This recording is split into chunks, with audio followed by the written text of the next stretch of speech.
Hello everybody and welcome back to the Overwatch League and welcome to the grand finals of the Summer Showdown, the North American side of things. We've got the Paris Eternal versus the Philadelphia Fusion. Oh, it's going to be a good one. My name is Brennan Hook and I'm joined, of course, by Joshua Wilkinson. And what a grand finals, Josh, that we've got here today. Yeah. What an unbelievable semi-finals that we just witnessed as well. Yeah. That's an all-time classic that really will go down in history. And I think, even though I was looking forward to the Shock Philadelphia rematch, I think this has set us up for an even better finals. Yep. Paris going up against Philly, the Genji battles, the different looks that both teams can throw. I think this is going to be spicy. Well, I'm loving it. This isn't the only finals that we've seen thus far. Of course, we've got the APAC bracket that was played out actually earlier today. And the winner of that was the Guangzhou Charge in a rather, I guess, upsetting fashion if you're a Shanghai fan. And it's certainly an upset in a lot of people's minds as well, because a lot of people assumed, of course, that Shanghai would be the dominant team coming into it, but Guangzhou upsetting them. And, I mean, it's kind of mirroring what we've been seeing in the North American side of things, where it just has been upset galore. Yeah, we have already crowned one new champion over in APAC. It's time to crown another. The San Francisco Shock have been in every final since the Stage 1 of 2019. Just ridiculous. Since Stage 1 of 2019. This is the first final that they have missed. And this is Paris and Philadelphia, both making runs through the brackets. Paris looking so dangerous. And EQO himself, he said he would have preferred to play against the Shock because Paris is so unpredictable. It's going to be nuts. This bracket has just busted everyone's predictions. $50,000 is on the line for that first place, and of course 3 wins as well to the winner. Now second place is not too far away from it, but that #1 spot is what both of these teams are going to be gunning for now. And my word, it is so exciting. As you can see, there's a lot of history as well between these two teams, between Paris and Philly. You remember back to the multiple times that these teams have played against each other. Yeah. It's always gone to Game 5. I mean, this is just shaping up to be one of the best finals we may have ever seen. Yeah, it's gone 3-2 3 times already in 2020. Now, the Philadelphia Fusion, they're up 2-1 in terms of the series overall. But the Paris Eternal are looking arguably like the more dangerous team coming in here. I mean, if you're going to upset the reigning champions of the San Francisco Shock, then you have to be considered the more dangerous of the two, in my opinion, coming into this, despite the fact that Philly have beaten Paris more times and they have been more dominant throughout the 2020 season. It's a spectacular finale that we've set up here in the North American division. Yeah, they look more than dominant. They look downright deadly with Sparkle and the Genji. Yeah. I mean, this is a guy that we were gassing up, we were hyping him up coming into the Overwatch League this year because he was turning 18, and we were going to say, you know, when he comes in, we want to see some big things. Well, we've certainly seen them so far. I mean, it's a good thing that Genji's in the meta, is all I'm saying, you know, as a Paris definitely Eternal fan, because it showcases what Sparkle can really do on that hero. But he's going up against EQO, and whereas Sparkle is the rookie, EQO is definitely the veteran. He's been arguably the best Western flex DPS that we have had right back since the beginning of 2018, where he made his breakout performance playing the Genji for the Philadelphia Fusion. You know, sitting Shadowburn, this legend of the scene, onto the bench. And now that Genji's back in the meta, EQO is back in the starting roster, and he is going to be there playing maybe the Mei for our first map, but certainly the Genji throughout the series as well, and adding that extra firepower that hasn't quite been there for the Fusion. You can recently see as well from the Paris starting 6, they're actually not even going to be running with Sparkle out the gates. Going with Soon and Nico. A big part of this probably because we're going to Lijiang Tower, which suits a lot more of the Mei compositions as well, which they've been known to be playing with Soon and Nico in the roster. Yeah, and Paris are very comfortable playing these normally like Reinhardt, Orisa, Mei Reaper, or Mei, actually normally it's Mei Symmetra kind of compositions, and they've actually won them to a lot of success. The last time they played Lijiang Tower was against the Dallas Fuel. They ran this exact same roster, and they ended up coming out with the win. So don't worry, the people in the comments, in the chat, I saw you guys spamming away, Paris throwing, what are they doing? Yeah, don't worry. Sparkle was phenomenal in the semifinals, but you'll just have to wait a little while before he gets subbed back in and we get to see what he's capable of in the final. Yeah, and we've got the Philadelphia Fusions starting 6 as well. These guys are, you know, tried and tested veterans. They've come so far as well. You think back to 2018 as well. A lot of these players made it to the finals. They couldn't quite get all the way, and this is another opportunity of almost redemption as well. Now, the Philadelphia Fusion fans have been looking for, you know, a win against some of these top teams in the finals for quite some time, and every time, you know, the Shock has kind of dethroned them. It might be a good sign here that they are playing against Paris today, but we're going to find out as well. As you said earlier, Josh, you know, EQO felt a little bit more comfortable playing against the Shock. He said that they've been putting in more prep time against the Shock, assuming they would be going to the finals, than they did Paris. So Paris actually making it to the finals may have just thrown their plan a little bit skew with. Yeah, it's a little bit weird, right? Because you never want to play against the Shock because they're so unbelievably dominant. So it's like, hey, thanks, Paris, for knocking them out. But also, you're right. I don't think they'll have done the same kind of prep. And Paris are a very deadly team. Now, remember that this series, this final, is 1st to 4. So it's not like the semis where you get to 3 maps and you've won it. And it's not like the semis where they play control towards the end. The things start resetting, and map picks are going to be such an important component as this series goes longer. And I love the fact that the Philly have come out here with the higher seed and dragged the Paris Eternal to Lijiang, because in my opinion, it is probably their weakest look when it comes to control. Because as good as Soon and Nico are, and as good as the composition is with May and with Symmetra, they don't have Exi and Sparkle, man. And Exi and Sparkle have just been stellar, superb. You can throw whatever superlative you like, but that DPS duo has just been on fire within this current meta for the Paris Eternal. You think back to so many iconic moments on Lijiang Tower, the Philadelphia Fusion. Carpe's winnable. Clutching his winnable moment. It's astounding as well. So it's nice that we're starting things off on Lijiang Tower here for the grand finals of the Summer Showdown. Map 1, Lijiang Tower, the Paris Eternal versus the Philadelphia Fusion. A matchup that I don't think anyone really predicted. No. And it's going to be shaping up, I think, to be a great one. Yeah, this is going to be spectacular. Soon and Nico coming in, the veteran presences in map 1 to bolster the ranks of the generally rookie team of the Paris Eternal, and they make their way to the point first, courtesy of that Symmetra. And this is a big clash of styles. The Genji composition is still very good on Night Market. You can still get a lot of value, but you can see that they're trying to mark EQO, make sure that he can't come over that right-hand side for free. Nico kind of measuring him, putting him off by firing icicles at him. Makes it very difficult for EQO to get anything done when he's going up against the Symmetra turrets and, of course, the May Freeze as well. All of it adds up to be a bit of a nuisance for him to try and get value. You can see the capture goes over early to the Paris Eternal. Just the nature of the composition they're running. It's a lot more anchory, if you will. You can stay onto the point and get early control of it just on the basis of the Symmetra shields. Hello. Okay, that was a little bit cheeky there from Hanbin. Stepping his way out. The Immortality Field's committed early from both of these teams, though, but the first pick there, Sado will fall as soon as just beaming them down. A lot of damage being pumped into him, but Carpe going to be answering back, and Paris, they look like they want to go aggressive into the remnants of Philly, who are still awaiting here, but EQO's going to be punishing them. Overstepping their boundaries a little bit, EQO putting it into it. That may have given the Philadelphia Fusion an opening.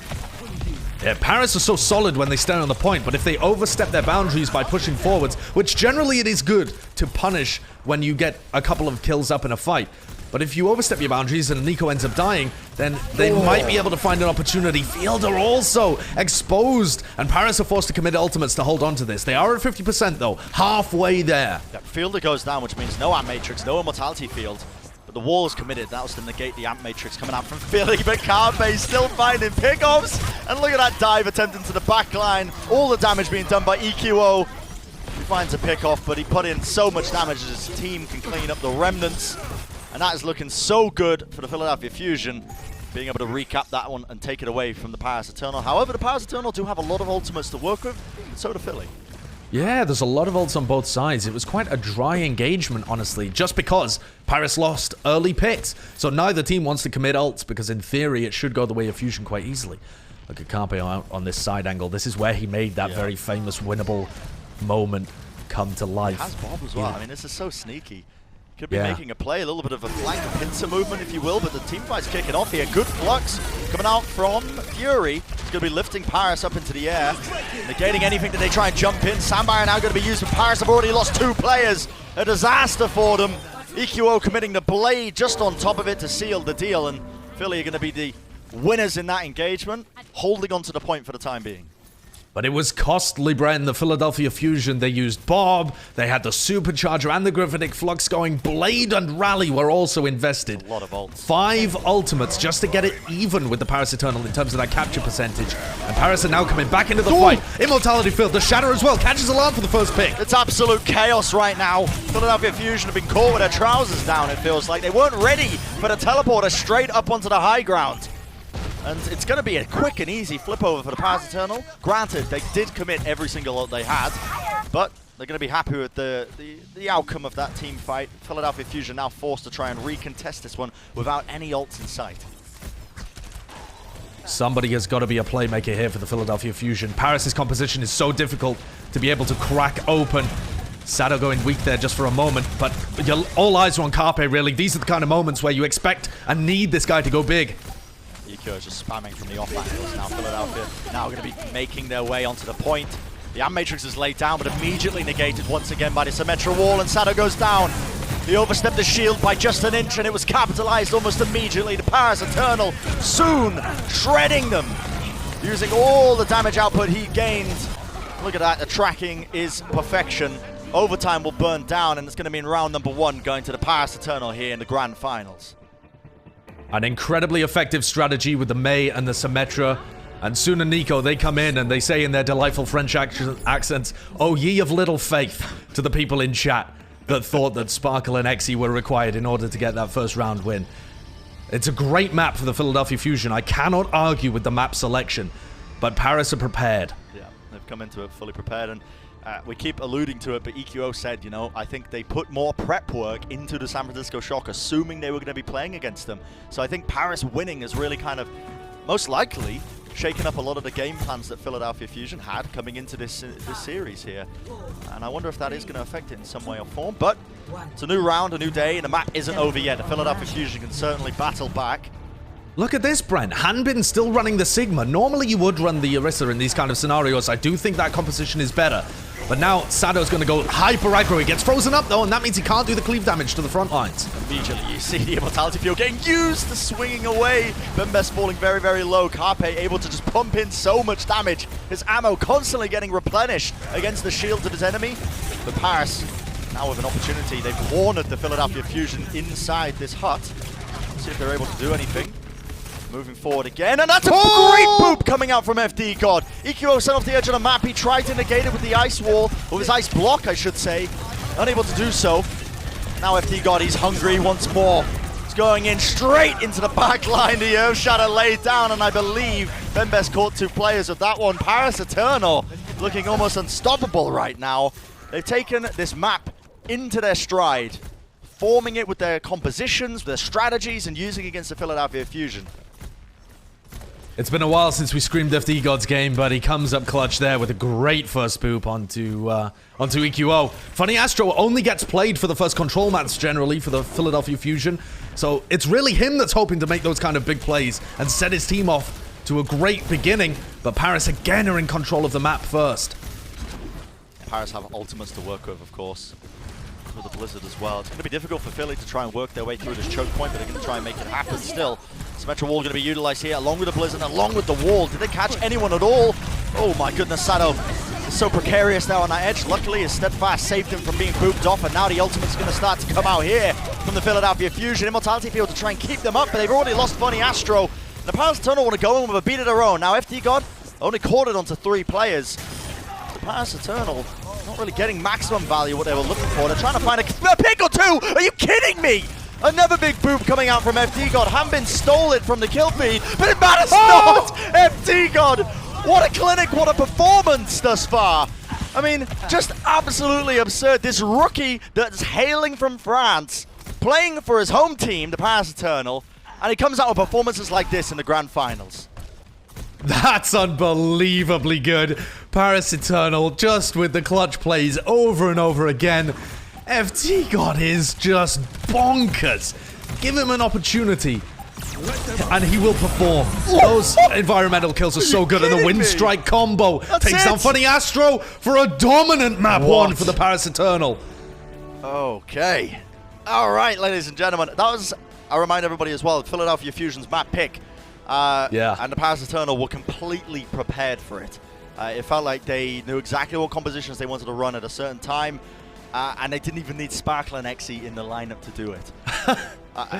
That's what a way to open up. What a way to assert your dominance over the Philadelphia Fusion. You come into the finals as the team that just eliminated the San Francisco Shock, and we're not going to run our star DPS duo of Sparkle and Exy. because they don't even need them. FD God is just the man of the round there towards the second part when they were playing on Gardens, getting, what was it, 5 eliminations? 5 environmental kills? Yeah. But that's what Absurd. happens, you know, you give FD God that kind of environment to do that, and he's going to really pop off as well on his signature hero. I want to give a little bit of hope as well to the Philly fans, because I can already tell what you're typing, you know, little gremlins saying, oh, bias casters, listen, you never count Philly out of a grand finals or any match for that matter. No. Every time these Never. teams have fought, it's gone to map 5, and I have no doubts in my mind it can go even further in the grand finals here. We're going to find out, can the Philadelphia Fusion bring it back right after the break? Don't go anywhere.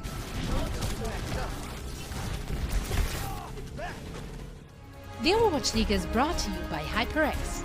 Unleash your style, unleash your fury. With HyperX Fury Memory.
The Overwatch League is brought to you by T-Mobile. Switch today and rank up to America's largest 5G network, T-Mobile. And by State Farm.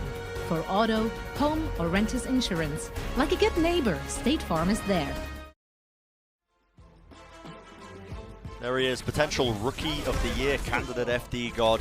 Just making it look a little bit filthy, isn't he? And he's doing it all for the Paris Eternal, hailing from France himself. I'm sure he can be quite pleased with his performance thus far. But as I said before we went to the break, you know, you never want to count the Philadelphia Fusion out. And we're going to be heading to a completely different time and space, I suppose. We're going to go to King's Row as the next map, and that was the Philadelphia Fusion's map pick for this one. And they're making a couple of substitutions as well. The maps are gonna start to get really weird here because both teams actually like to play the same compositions. This isn't like the Shock where they prefer to take things where Striker can play the Tracer. They want to play the maps where Genji is powerful because they believe in EQO. But that does empower Sparkle, who is also almost certainly going to be playing the Genji for all of King's Row here for the Paris Eternal side. There are differences in how both of these teams approach the composition. Sparkle much more aggressive in terms of helping his tanks, getting those dashes in. EQO a bit more flanky, trying to go for assassinations rather than just the raw amount of damage that he's able to do. So each team has a slightly different take on it, but they're tending to pick the same kind of maps, I think. Yeah. So as this series goes on, I think we're going to see one team back off. It's a game of chicken, essentially, right? And whichever team establishes themselves as the dominant Genji double shield team, the other team is going to have to make adaptations. They really are, yeah. And I think it's interesting. I mean, we've got an exhaustible map pool, essentially, and eventually there are going to be limitations in terms of what you pick. In the grand finals, of course, it's first to 4. Remember, it's not first to 3 like we've been playing in the semi-finals or before that, so there's a lot more maps to be played, and also the choices, they don't automatically default into control maps, if that makes sense, if I'm explaining that correctly. We end up replaying the hybrid assault maps, things like that, so there's only limited amount of picks by that point. Anyway, the actual substitutions themselves, we've got Exi and Spark coming back in for the Paris Eternal, and Boombox is going to be subbing out Funny Astro as he usually does after the control map. So the usual suspects now coming in for Kings Row. And I want to put a bit of a focus on this Boombox Alarm backline because, alright, the Philadelphia Fusion had a terrible game against the Shock recently, but that was before they figured out the meta. And the Genji being added into the Philadelphia Fusion has really revitalized this team. Their playstyle has gone in a much better, more positive direction. But this backline, people still had questions about it, right? Why are you moving Alarm off the Batiste when he's arguably the best Batiste in the world, apart from maybe Violet? But I think that Brigitte right now is one of the most powerful heroes that you can have in the Genji double shield comps. You need your Brigitte to be able to push aggressively. You need them to be able to help the Genji and be perfectly in tune with them. And Alarm has been so good at that in this bracket run in the Summer Showdown. So I am starting to get more and more on board with the Boombox Alarm backline, which is what they've been running for every map apart from control maps. And I think that they need big performances here on Kings Row out of EQO, and he must be empowered by that Boombox Alarm backline. Yeah, you've been putting a bit more of a focus on Alarm, actually, when you've been watching the Fusion. And as you said, you know, you've been quite impressed with the way he's been playing around EQO and on his individual performances. I hope I'm not just putting words into your mouth. I mean, no, I totally agree. Yeah. I think that a lot of people think that Brig is quite a simple hero, but when you see Haxel and Rascal coming in as DPS players in order to play supports for their team, and then you see the evolution of how people are playing, it's such a pivotal role when it comes down to these brawl comps. Yeah, you have to be applying the armor packs at the right time, although most of the time your target is just going to be the Genji, and you also need to be perfect with your positioning, pushing forward enough to be able to give your Genji Inspire healing, but not too far forward so that you get punished. And Alarm has been absolutely one of the best in NA at getting value out of that Brig. And they're going to be on the attack right now. And as far as I can tell, this is going to be pretty much direct mirrored comps throughout the whole of Kings Row. This is going to be electric, Brent. This is going to be so good. Map 2 of the grand finals coming at you. Hot off the press. You can see the Paris Eternal are going to be on the defense. The Philadelphia Fusion, having their time in the sun, going to be attacking first. And Carpe going to be opting for the Ashe, actually, a role that he's getting more and more comfortable on, making it look almost indistinguishable from his Widowmaker at times. He's a very potent hit-scan player, as everybody already knows. He's got that reputation. We see Philly taking an early rotation, but that dash straight through them. The Halt comes through. EQO, meanwhile, taking a bit of a flank here, an off-angle, trying to build up the blade, trying to find his target, which was Exi, but Exi goes down early to Carpe. A disaster right now, and Carpe, headshot after headshot, he's finding his marks. Easily done. EQO can clean up the remnants, and it is like it is 2018. Beautiful to see, and Josh, I am so pleased, not to see the pause, but so pleased to see Genji in the meta again. Yeah, it's spectacular to see it come back after so long outside of the metagame. We do have a small pause here, unaware of what that is, but we'll update you with any details as we get them. And it's a Philadelphia Fusion coming out ahead of this first point, so that's pretty great to see. They immediately come out, and I want you to notice there as well that EQO does have a very different style of playing the Genji compared to Sparkle. Yeah. Whereas Sparkle is dashing through these halts, getting damage out, kind of brawling and being able to build up his Dragon Blade really quickly, EQO is off on the sidelines, taking side angles, looking and putting pressure onto the enemy Widowmaker, seeing maybe whether he can get pressure on the backlines as well. Yeah. So I think these are two players to keep your eyes on throughout this series, the veteran of EQO versus the rookie of Sparkle, to be able to see which style comes out on top. I think it comes down as well in terms of what teams are prioritizing what DPS players, aren't they? Because the Paris Eternals play style is 100%, as you said, they're using the halts, they're grouping everybody up, and Sparker's just dashing through them, trying to build up his blades as fast as possible. Even if he's dashing through them and he's not going to get a kill, that's okay, because he wants to build the percentage. He wants to just try and cleave through as many people as possible. Whereas EQO is trying to distract, trying to flank, trying to take out Exi so that Carpe has an easier time of trying to carry, you know, trying to really pump in the damage. And I think it completely mirrors from what we've seen from the Paris Eternal, the way both of these teams like to play. One team around Carpe, one team around Sparkle. It's really nice to see.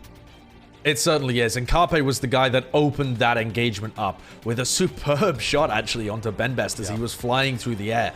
And it's the same kind of storyline again.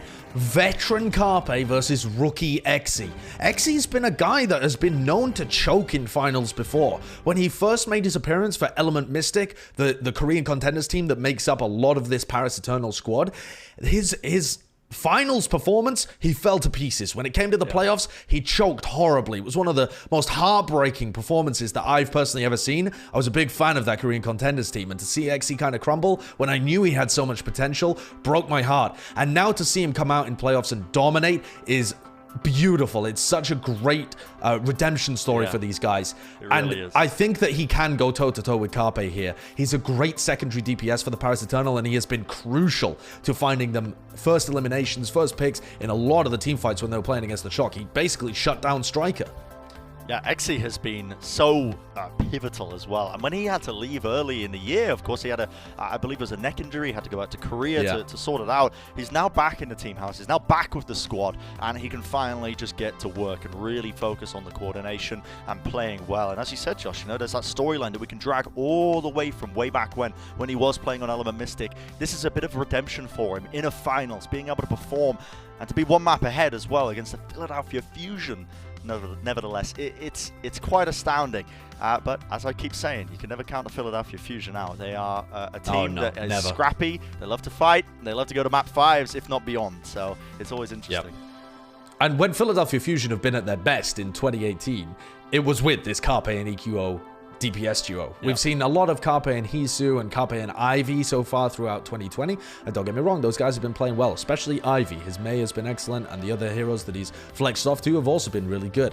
But when you get down to it, when you get to the best that we've ever seen the Fusion perform, it's because Carpe and EQO at the time were arguably the best DPS duo that we had in the league, or at least the DPS duo with the most potential. They didn't always realize it, but they always had that potential to just clutch and turn a fight around. We've already seen an unbelievable semifinal full of clutch moments and back and forths. That final control map of Oasis, just impossible to tell who was going to win. I think this final is going to end up playing out in a similar manner. So I've received information from Beyond that it's Boombox's headset that isn't quite working, whether he's unplugged it, he's trying to figure out what analog slot to put it in. I don't know. He is from England, so he might struggle with that a little bit. I know I can talk from experience. But we're going to send you over to a quick little piece. You're going to enjoy it. I swear to you, you're going to enjoy it. And when we come back, we're going to have the game.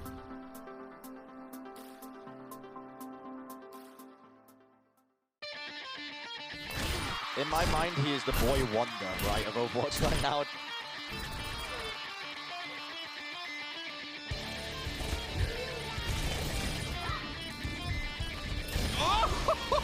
Carpe!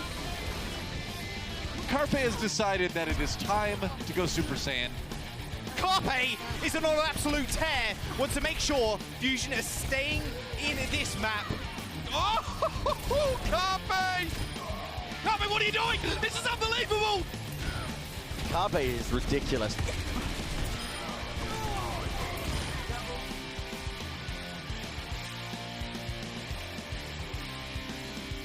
Nothing but Carpe. Desperate times call for desperate measures. Carpe comes back with a Widowmaker, takes them in the skulls, and map 1 goes to the Fusion.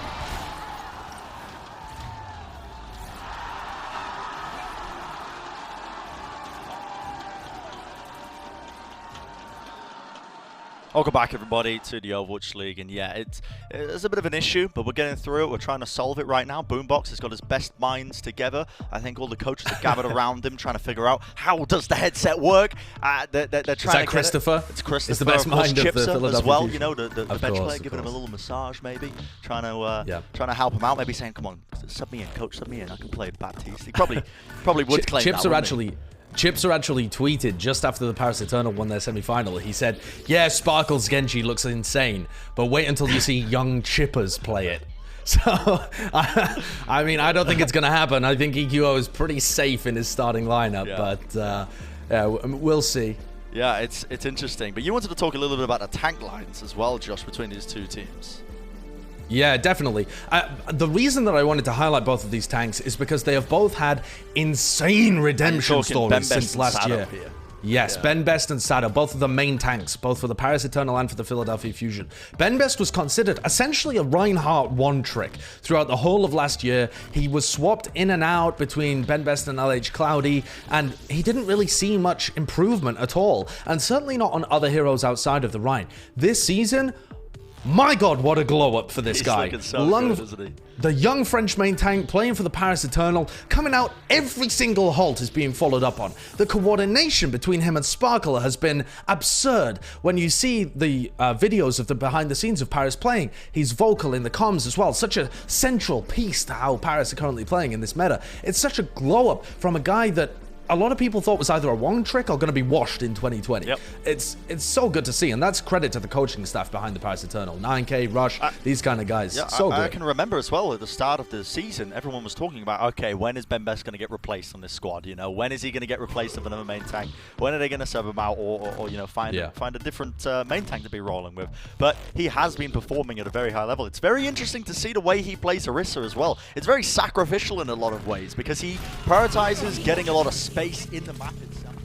Sacrificing his own life to do it, but as long as he creates space for Sparkle to really take in the damage and put out a lot of damage, he considers his job done, so it's a unique style. But heading back into the game now, as you can see, the Philadelphia Fusion, the ones who get a nice and easy cap. They have roughly 5 minutes to work with here as they're moving into the later section of King's Row. That's a really big time bank to be able to work with. Sparkle 20% ahead in terms of the Blade, though.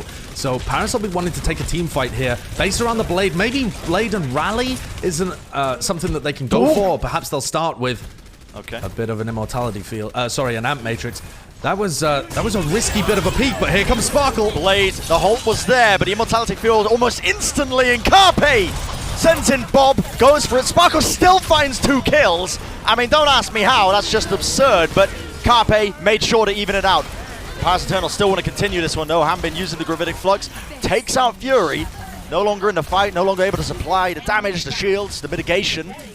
Philadelphia Fusion not stopping. EQO has the Blade ready. As you can see, he's going to be coming off with the spawners. Coming back into the fight. He's now with them. Hanbin might be a little bit out of position here. The Philadelphia Fusion still rolling forward, trying to take as much space as they possibly can. The hold comes through. Certainly sort of combo, but Carpe goes down. Overstepping Carpe himself. was on a flank angle. Yep, he was on a flank, and Hanbin just meets him and takes him out of the engagement. That was really nice awareness to know that Carpe would go for an aggressive peek there. And essentially, Sparkle has saved them in the streets phase. Those 2 kills meant that Philly couldn't keep the momentum going. And even though they gave up a bit of ground, they were forced to. Paris are able to hold on here around this bend. And we're going to be getting close to a Ben Best Supercharger as well. But the Philadelphia Fusion have got so many ultimates to be able to work with here. Yep. The Blade from EQO it's going to be a Super Blade, surely. The Supercharger from Sado and EQO just dashing into them. It has to be a team fight win for the Fusion as well. You can see the hold comes through, and look at that, immediately the Blade to follow through. Carpe finds 1/2/EQO, making mincemeat of the opposition. And that is a nice little team fight win. Philadelphia Fusion going to be pleased because Sado didn't even have to use the Supercharger. He's still got it for the next push. Yeah, they just go for the dry Blade there. Obviously comboing it with the Gravitic Flux as well to lift some players up and kind of make other players a bit more vulnerable, like Xe in the backlines. But that's huge because Sado can now reply with Ben Best. I don't know whether you really want to contest the Blade, though. It's more about putting Carpe in the best position to find a clutch pick early on. Carpe asking for the saying armor he pack. needs healing. Yep. Yeah. He's asking for the armor pack early, but Sparkle's got a Blade. Oh!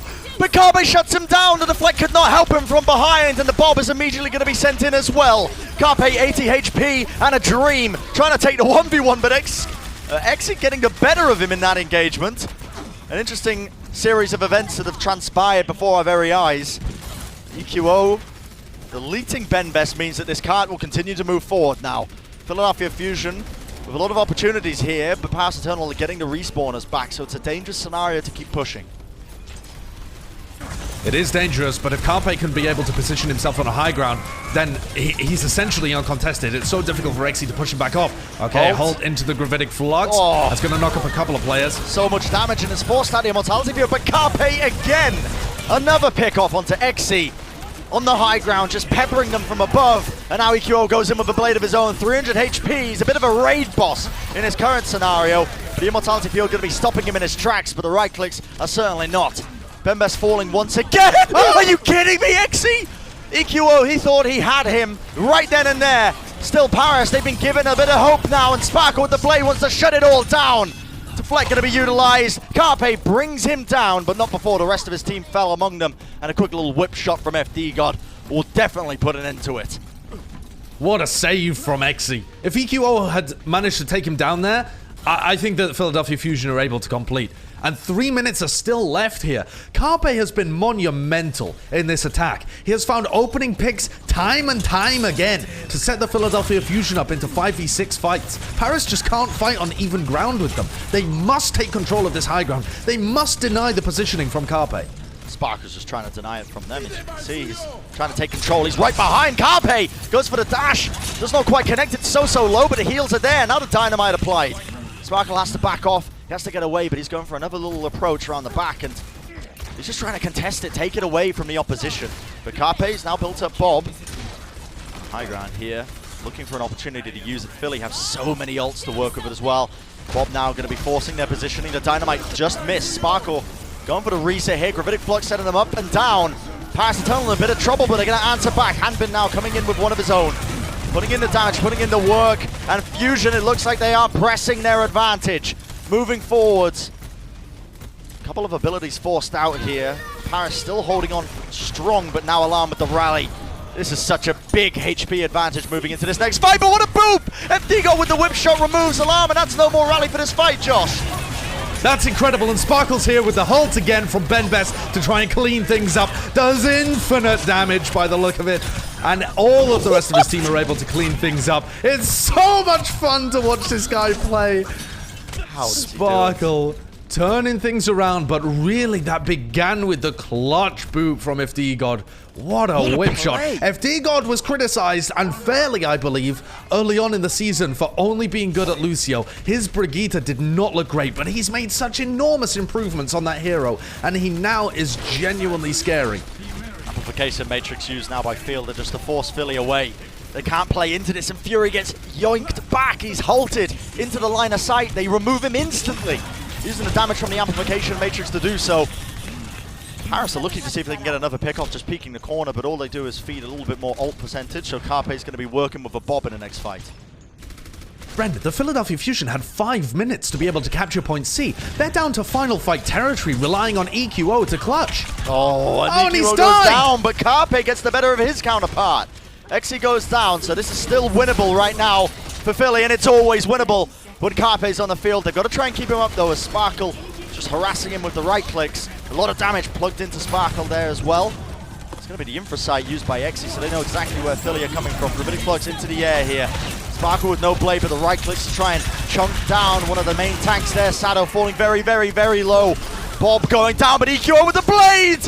Shut down! Hanbin puts him away, and now it's Sparkle's turn to come back, but 15 HP, not enough to try and put in the work. Philadelphia Fusion may be able to turn this one now. Moving forward, the halt is perfect. So much damage being pumped into them. The accretion from Fury knocks Hanbin out of his grasp, and it's in the overtime, but it's eventually going to be the capture. Philadelphia Fusion just pulling it into the park.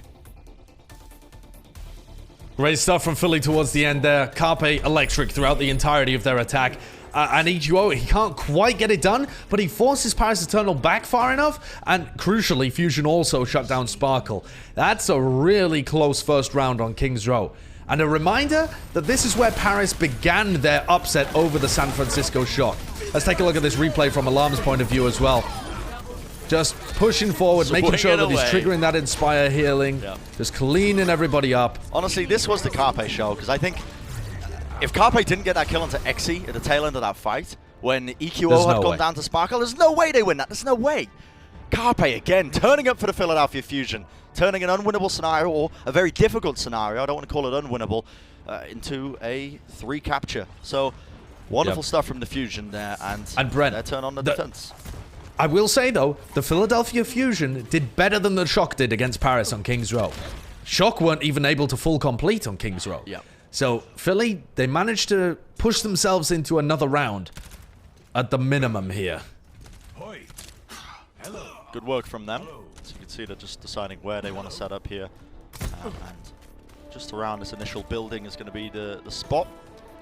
Pass turn on the attack. I don't think X is going to be rolling out with the Hangzhou, but he may be giving them a little bit of early information with the recon arrow. You can see it probably come out. Yep, so just they want to see if anybody's hiding around the flank. They notice they're not, and XC is going to make the swap to the Widowmaker. Long sight lines here on his first point of King's Row. We've seen some iconic moments. Let's see if XC can live up to it. EQO playing split away from the rest of his team. Again, that slightly different style. Already. But yeah, you can see the difference, right? Sparkle just builds up his ult so fast. He's at 60% when EQO's at 20. I mean, clearly there is an advantage to playing the way that Sparkle does. Yeah, it's full aggression because he's supported by his team, but Fusion, they go straight back in. They capitalize. They immediately notice that there's an opportunity here.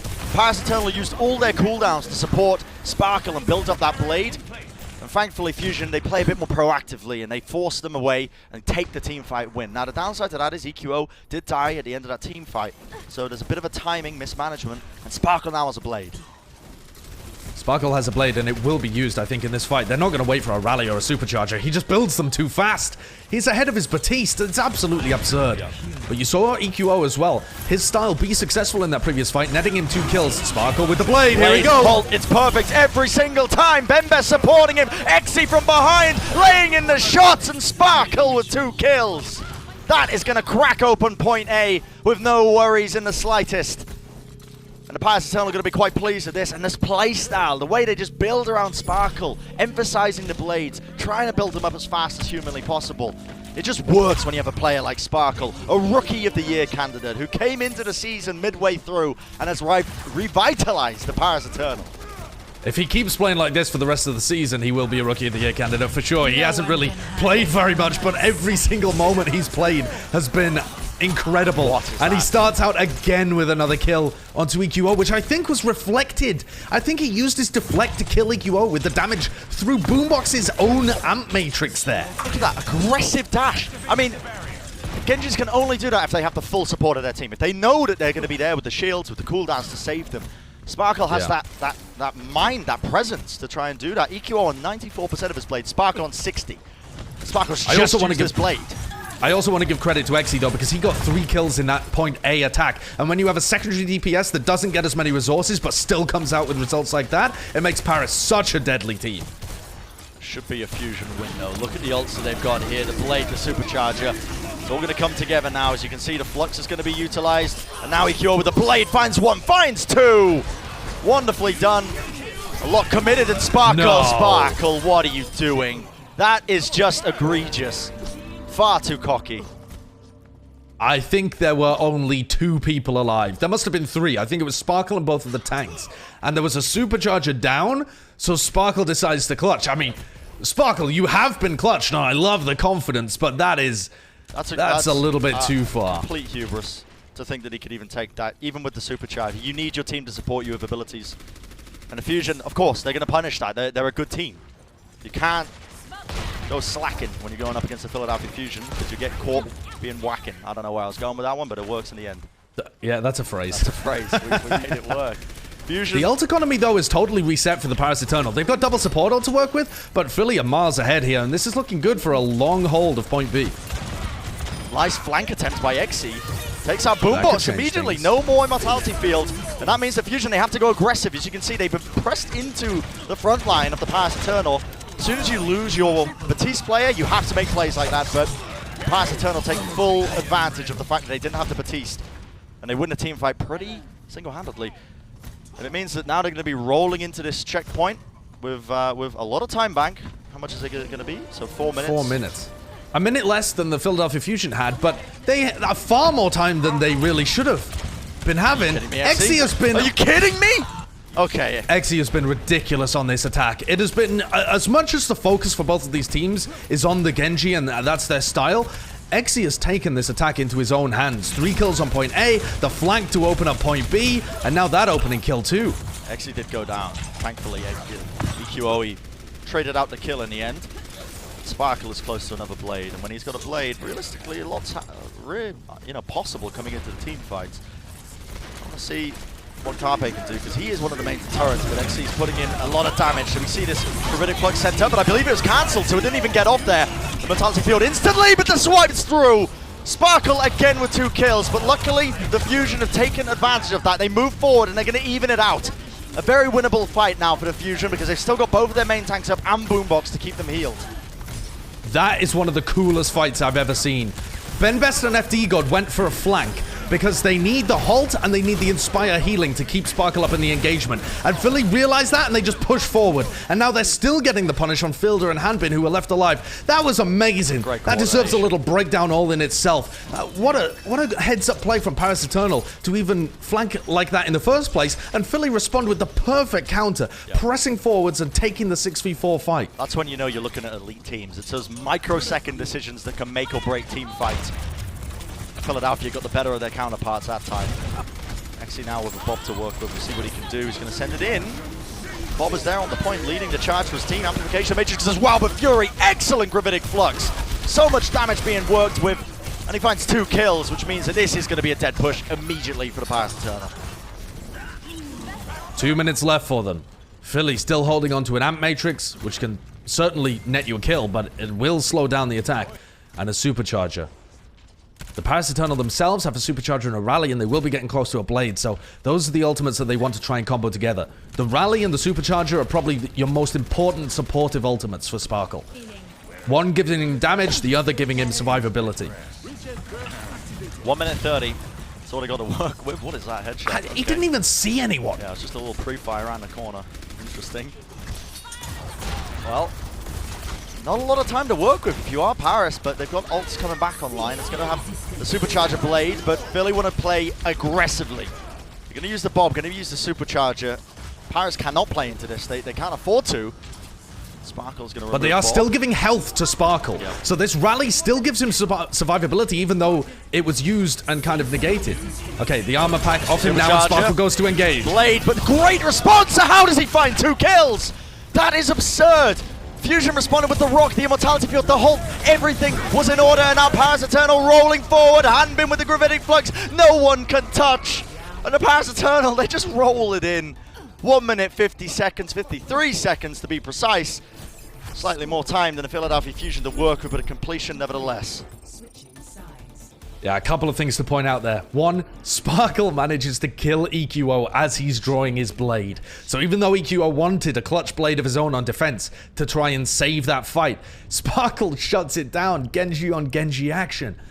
And then the other thing to point out as well is that those 7 seconds are a lifesaver for the Philadelphia Fusion. If Paris had managed to capture with over 1 minute left, Philly would not get another chance at attacking on King's Row. The best they would have been able to do is a draw. So the fact they were even able to delay for 7 seconds is potentially map changing. Could be series changing here for the Fusion.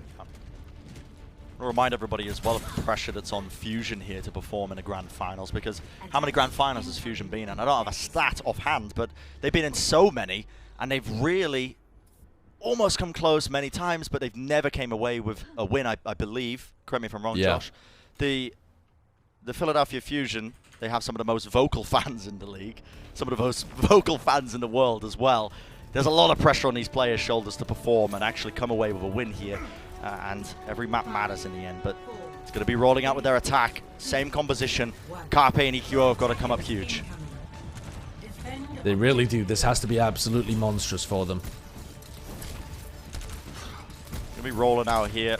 Just poking, prodding, seeing what they can find. Sparkle on the defense as well, just prioritizing the blades, but that's good damage from Carpe immediately. He's playing around his shields with the rest of his team, seeing if he can find a head or two to just take off.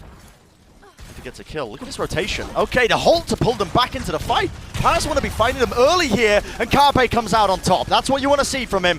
The superstar player turning it around. Headshots coming out all the way from the flank. 2 pickoffs for him, and that's going to make it so much easier for his team to work off here. It's always easy when Carpe is alive. and that is a beautiful little capture. It will eventually go to the overtime. I believe it only adds a bit of time. It might not even add any, actually, when it comes to the hybrids. Yeah. It's just going to be down now to whether the Paris Eternal can shut this down. Exi was thinking of going over to the... Ash, and he actually goes to the McCree instead. I'm not sure whether this is going to give Carpe too much room, too much respect. And EQO's close to a blade as well. This is looking risky. If Philly win this team fight, the overtime spawns are going to mean a long push with only 1 minute that they began with. Yeah, a lot of pressure on Paris to win this one, but even more so on Fusion. They have to play perfectly. The ults are going to be changed out. It's pandemonium for a split second. Immortality Field's going out. Oh, the overtime was burning down for a split second. Gravitic Flux, surely not. Is it going to be the Sig 9? Lifted up into the air. Can anyone touch? They do just about. The Immortality Field as well, but a Sparkle using the blade, moving into the back line. Has to deflect, but he's going to find his kill. And the Fusion are stopped dead in their tracks through the Streets phase. Paris Eternal now with a very winnable example in their sights. They only have to push that cart a short distance. Of course, they still have to capture the first point. But Fusion probably wanted it a little bit further down the road. Definitely. Sparkle blades first there and really turns the fight around. I think as we go throughout this series, I'd like to see EQO being more proactive with the blades, setting, or rather letting his team set him up for those initiations instead of always trying to counter or clutch things. That's the second time in as many minutes that Sparkle has bladed and EQO gets taken out as he tries to counterblade. But nevertheless, a very winnable situation here for the Philadelphia Fusion, and that seems to be the theme so far, winnable. The first two maps have been really close. I mean, Paris actually edged further and further ahead when it came to the second round of Lijiang, but the first round could have really gone either way. And this King's Row has been tough for them. 1 minute 53 seconds is not a long amount of time to be able to crack open point A. They really need to take the first engagement. They can't allow themselves to get behind in the ult fight. You remember how Paris won it last time? It was honestly Hambin's Gravitic Flux pulling them into the air. Exi getting 3 pickoffs off the back of it that allowed them to open things up, and you can see Exi now on the Widowmaker once more. He's going to try and do it again for his team. See if he can strike gold. Has to be forced away because of the spam coming towards him. Very winnable for Fusion. Teams rotating around here. The statue. EQO just trying to find a bit of blade build-up. You can see him taking aggressive angles, this flanking style that he's been playing, but he's being jumped on here by Sparkle whilst the teams are clashing straight up. Pulse coming through. Sparkle going to be using that deflect just to negate a lot of the damage going his way, along with the armor pack. EQO in trouble here. He's 1 HP, has to use the deflect and dash defensively. Moving back to his team. Fusion still trying to play into it. Sparkle, are you crazy?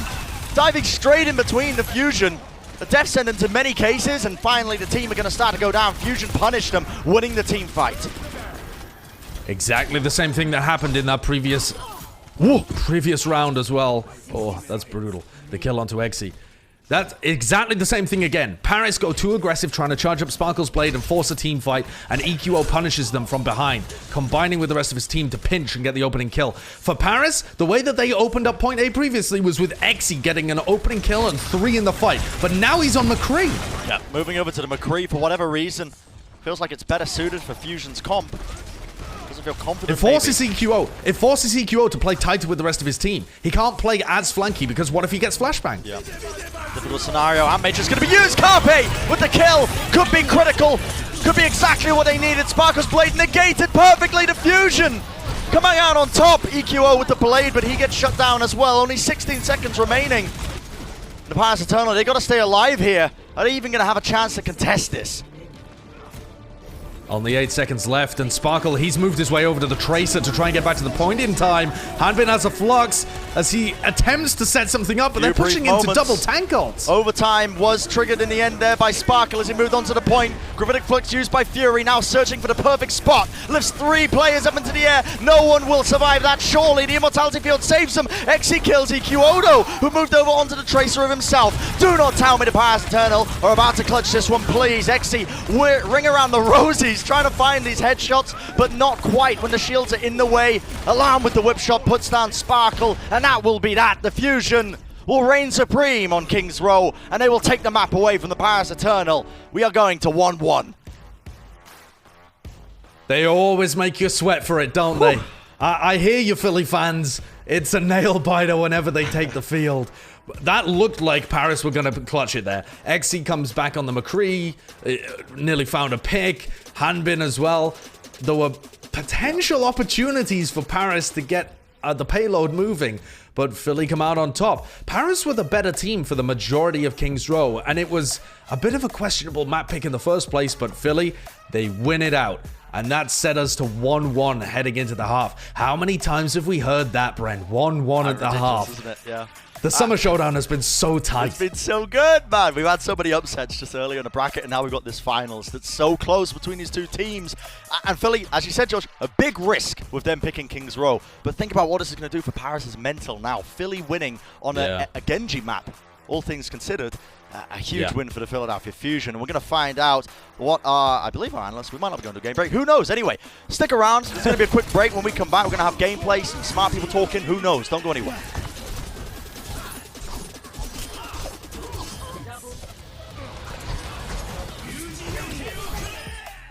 The Overwatch League is brought to you by ZipChair Gaming, the official chair supplier of the Overwatch League.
Hello and welcome to our game break presented by Cheese Grooves. It is the Summer Showdown and the score right now is 1-1 between the Paris Eternal and the Philadelphia Fusion. I feel like I said that sentence so often over the past 3 days. 1-1. Who would have thought? Now, this is an action-packed game. We're limited on time, so let's dive straight in. Talking about map number 1, we did see Nico and Soon in. They did play the Symmetra and the May. And it was a brawl, but it worked out really, really well for the Paris Eternal. Yeah, we saw these two teams sort of do the clash. Philadelphia Fusion on the first round tried to sort of, stick with the Genji Ashe style, and it just didn't really work. They really struggled to get onto the point against this Brawl style that the Paris Eternal have, especially when they can just TP onto the point. Then you go on to the second round, and it was sort of a clash, but Paris got the control of the point on the first fight, and then they just never even gave it up. And, obviously there's some heroics by FD God that we're going to take a gander at later, but it was just really impressive play by Paris Eternal. Also just being able to integrate Sun and Nico just off the bat with this niche strategy. Yeah, absolutely. I think it was like a perfect map from the Paris Eternal, because I think the Philadelphia Fusion came into this map thinking it was their map pick and they were very confident in playing Lijiang Tower, but it was just like the perfect momentum that the Paris Eternal really needed to get this series going. And then, of course, you have FD God fragging out as a Lucio. So that was highly entertaining, to say the least. Now, when we headed on to King's Row, we did see some substitutions coming in. Xy's back in, Sparkle is back in. Yep. And early on that map, it looked like it's all Paris Eternal. They looked dominant, but then suddenly started to crumble. What happened? Yeah, I think this was an incredible map to watch, because I think when we talk about the Paris Eternal, we look at players like Sparkle and how he's a very flashy Genji and he gets these like ridiculous Dragon Blades and so much value, etc. But this was a perfect map from both teams, in my opinion. Let me tell you what I appreciate about the Philadelphia Fusion. I think if you put both of these Genjis in a vacuum, then I think you can say that Sparkle is the flashy one, the better of the two Genjis. But I love the sort of like passiveness we're seeing from EQO and how he's playing around the team. So I think this is two different play styles within a similar composition. So Paris Eternal, they rely a lot on Sparkle, on that Genji, to form the aggression and be the tip of the spear to really go in and set the Paris Eternal up. Meanwhile, the Philadelphia Fusion, they can rely on Carpe's Ashe, set up the team fight with explosive dynamite damage that then EQO can follow up on with the halt. So we're seeing two different Genji playstyles with a similar composition, and it was just beautiful to watch, because you'd have Sparkle go in with his reflex, build so much ult charge, but then the tide of the fight would turn and you would see EQO come in late with the fight, dash in, get final blows, and it would be so many back and forths because the fights would snowball in the different momentums. And I mean, it was just such a close map, and that's just a classic Fusion thing to do, right? Definitely making us all sweat just watching it. Now, for our crunch time presented by Cheezer Grooves, FD God, you were robbed in game, but Costa got you back here. I got you back. As a Lucio player, former Lucio player, I know the feeling. Your off-tank thinks they're so cool because they throw like a left click that like slightly nudges them off the edge. This is a sick play by FD God, just flying around under the outside. He's going back and forth just looking for this. Hanbin gets those 2 kills, but that was all FD God. And then you see him come back around for another one, gets Sato as well. This was a 3K that pretty much consolidated the Paris Eternals win on this map. It was just... You just love to see some support and Lucio play. Maybe just me. Maybe Johnny doesn't like seeing the Reinhardt topple off of the edge, but that's the best thing I've ever seen. You like lost it as well. It was great. I loved it. I just love that everyone here was so upset that Hanbin got those 2 kills. That was my favorite part of this. Yeah, it was incredible. Now, we are heading to Volskaya Industries. We don't have any substitutions. Reinforce your quick thoughts on that map pick. Yeah, a bit of a hot take, quick, to wrap things up before we head into game. I don't like this map pick, because I actually think this plays into Philadelphia Fusion's playstyle. There are lots of corners on this map where you can really overextend as a Genji through corners, and maybe Sparkle will do that occasionally. I think this actually benefits the Philadelphia Fusion, where Carpe can set up his team for success with long sightlines on Ashe and Widowmaker that EQO then can capitalize on. So we'll see how it goes, but I would have liked to see Hanamura. Yeah, I want to add something real quick as well. For me, the difference maker and why Philadelphia won King's Row was because Carpe got the better of Xy. Xy was playing a lot of the Widow, but Carpe was putting out so much damage and getting so many picks. They need to find a way to keep Carpe under wraps while also giving Sparkle the space. Well, let's see how things are going to unfold on map number 3 in our Summer Showdown NA Grand Finals. And for all the action, we once more send it back over to Sideshow and Bren. The Overwatch League is brought to you by Cheez-It Groups. Deep flavor, deep crunch. It's a mind crunch.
Welcome back, everybody, to the Overwatch League, and welcome back, of course, to the grand finals here in the Summer Showdown between the Paris Eternal and the Philadelphia Fusion. It's shaping up to be quite a good one.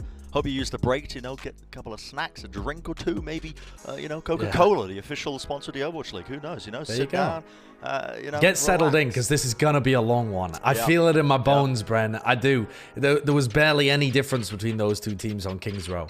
Yeah, it was very, very close between them. Back and forth, minor mistakes, which essentially lost Paris that map then on King's Row. And now we're going to be changing it over. It is Paris Eternal's map pick here. They're going to be going to Volskaya Industries. This is an interesting one. Now, Paris have only had the opportunity to pick an assault map once so far in the Summer Showdown. They picked, against Dallas Fuel, they picked Hanamura, and Hanamura worked really well for them, and it has been a great map for them since running the Genji kind of lineup. The problem was they lost Hanamura against the Shock, and they lost it. Their defense was really good, but they just could not attack point A against a Mei, and I feel like they have changed their assault map pick because that data is now out there, that if they pick Hanamura, they're vulnerable to the Mei, and they think that EQO would play the Mei, and it's actually one of EQO's better picks as well. So the Paris Eternal have played Volskaya before. They played it in the quarterfinals against the Vancouver Titans. Or was that the semifinals? Yeah. No, that's the quarterfinals, I'm right.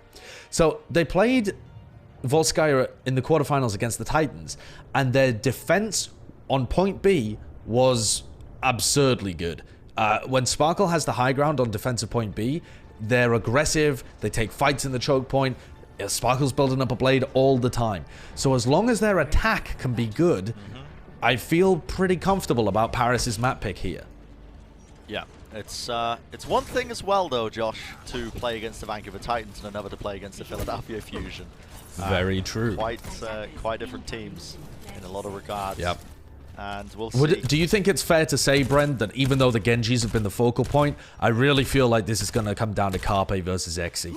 In a lot of these duels, it really has, actually, I think. A lot of these team fights. Already has. Because there's no doubt in my mind Sparkle is going to be getting the better of EQO, just on the basis that Paris play around Sparkle so much more. And EQO's job is to try and, distract Exi and take away his attention so that Carpe can pop off.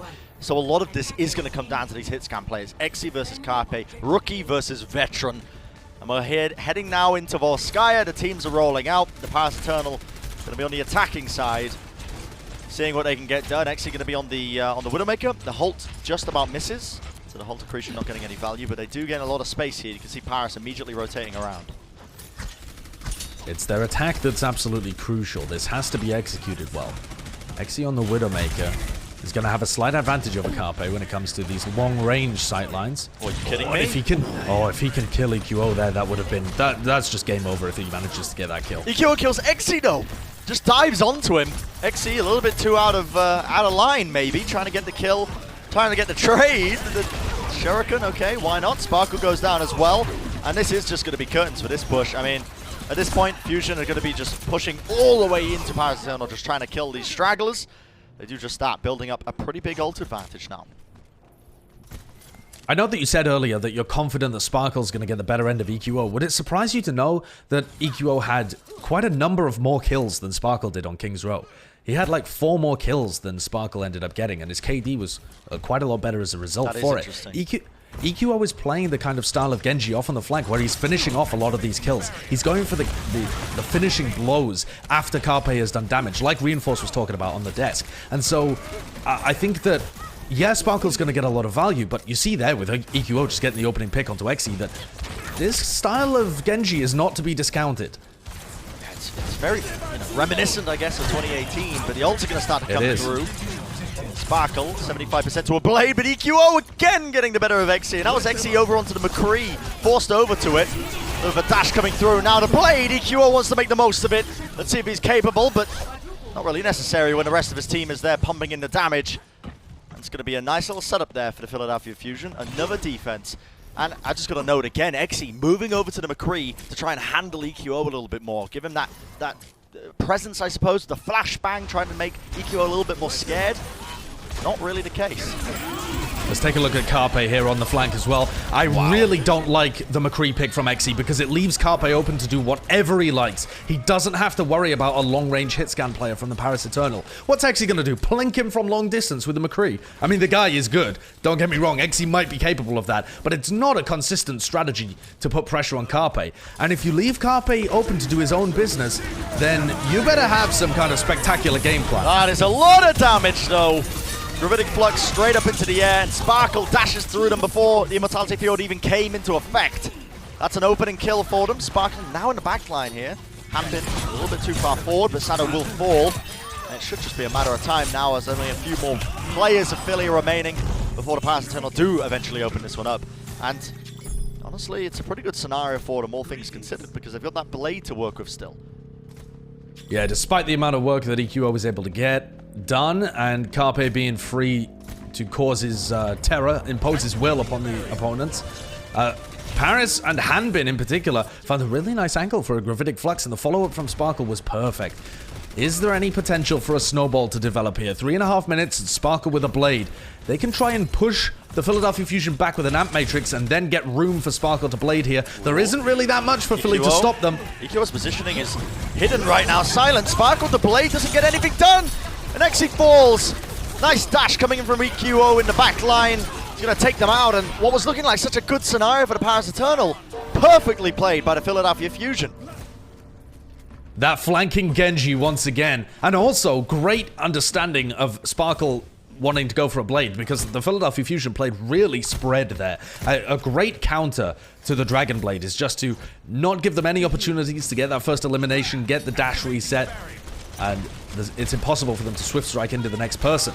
EQO now has a blade, and on defense, EQO's blades are going to be absolutely pivotal. If Carpe doesn't get a kill, then EQO is going to. Wall comes down to that blade.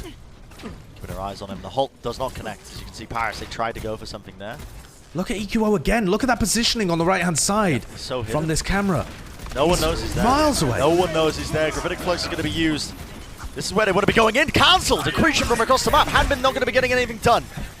XC goes for the flashbang. Doesn't find his target, which was EQO, and Carpe gets the kill onto FD God. And I got to say, this is probably going to be another dead push. Pass the turn, they got it back. And think about AQO's flank there. He forces out the Immortality Field just by playing the Assassin style of Genji.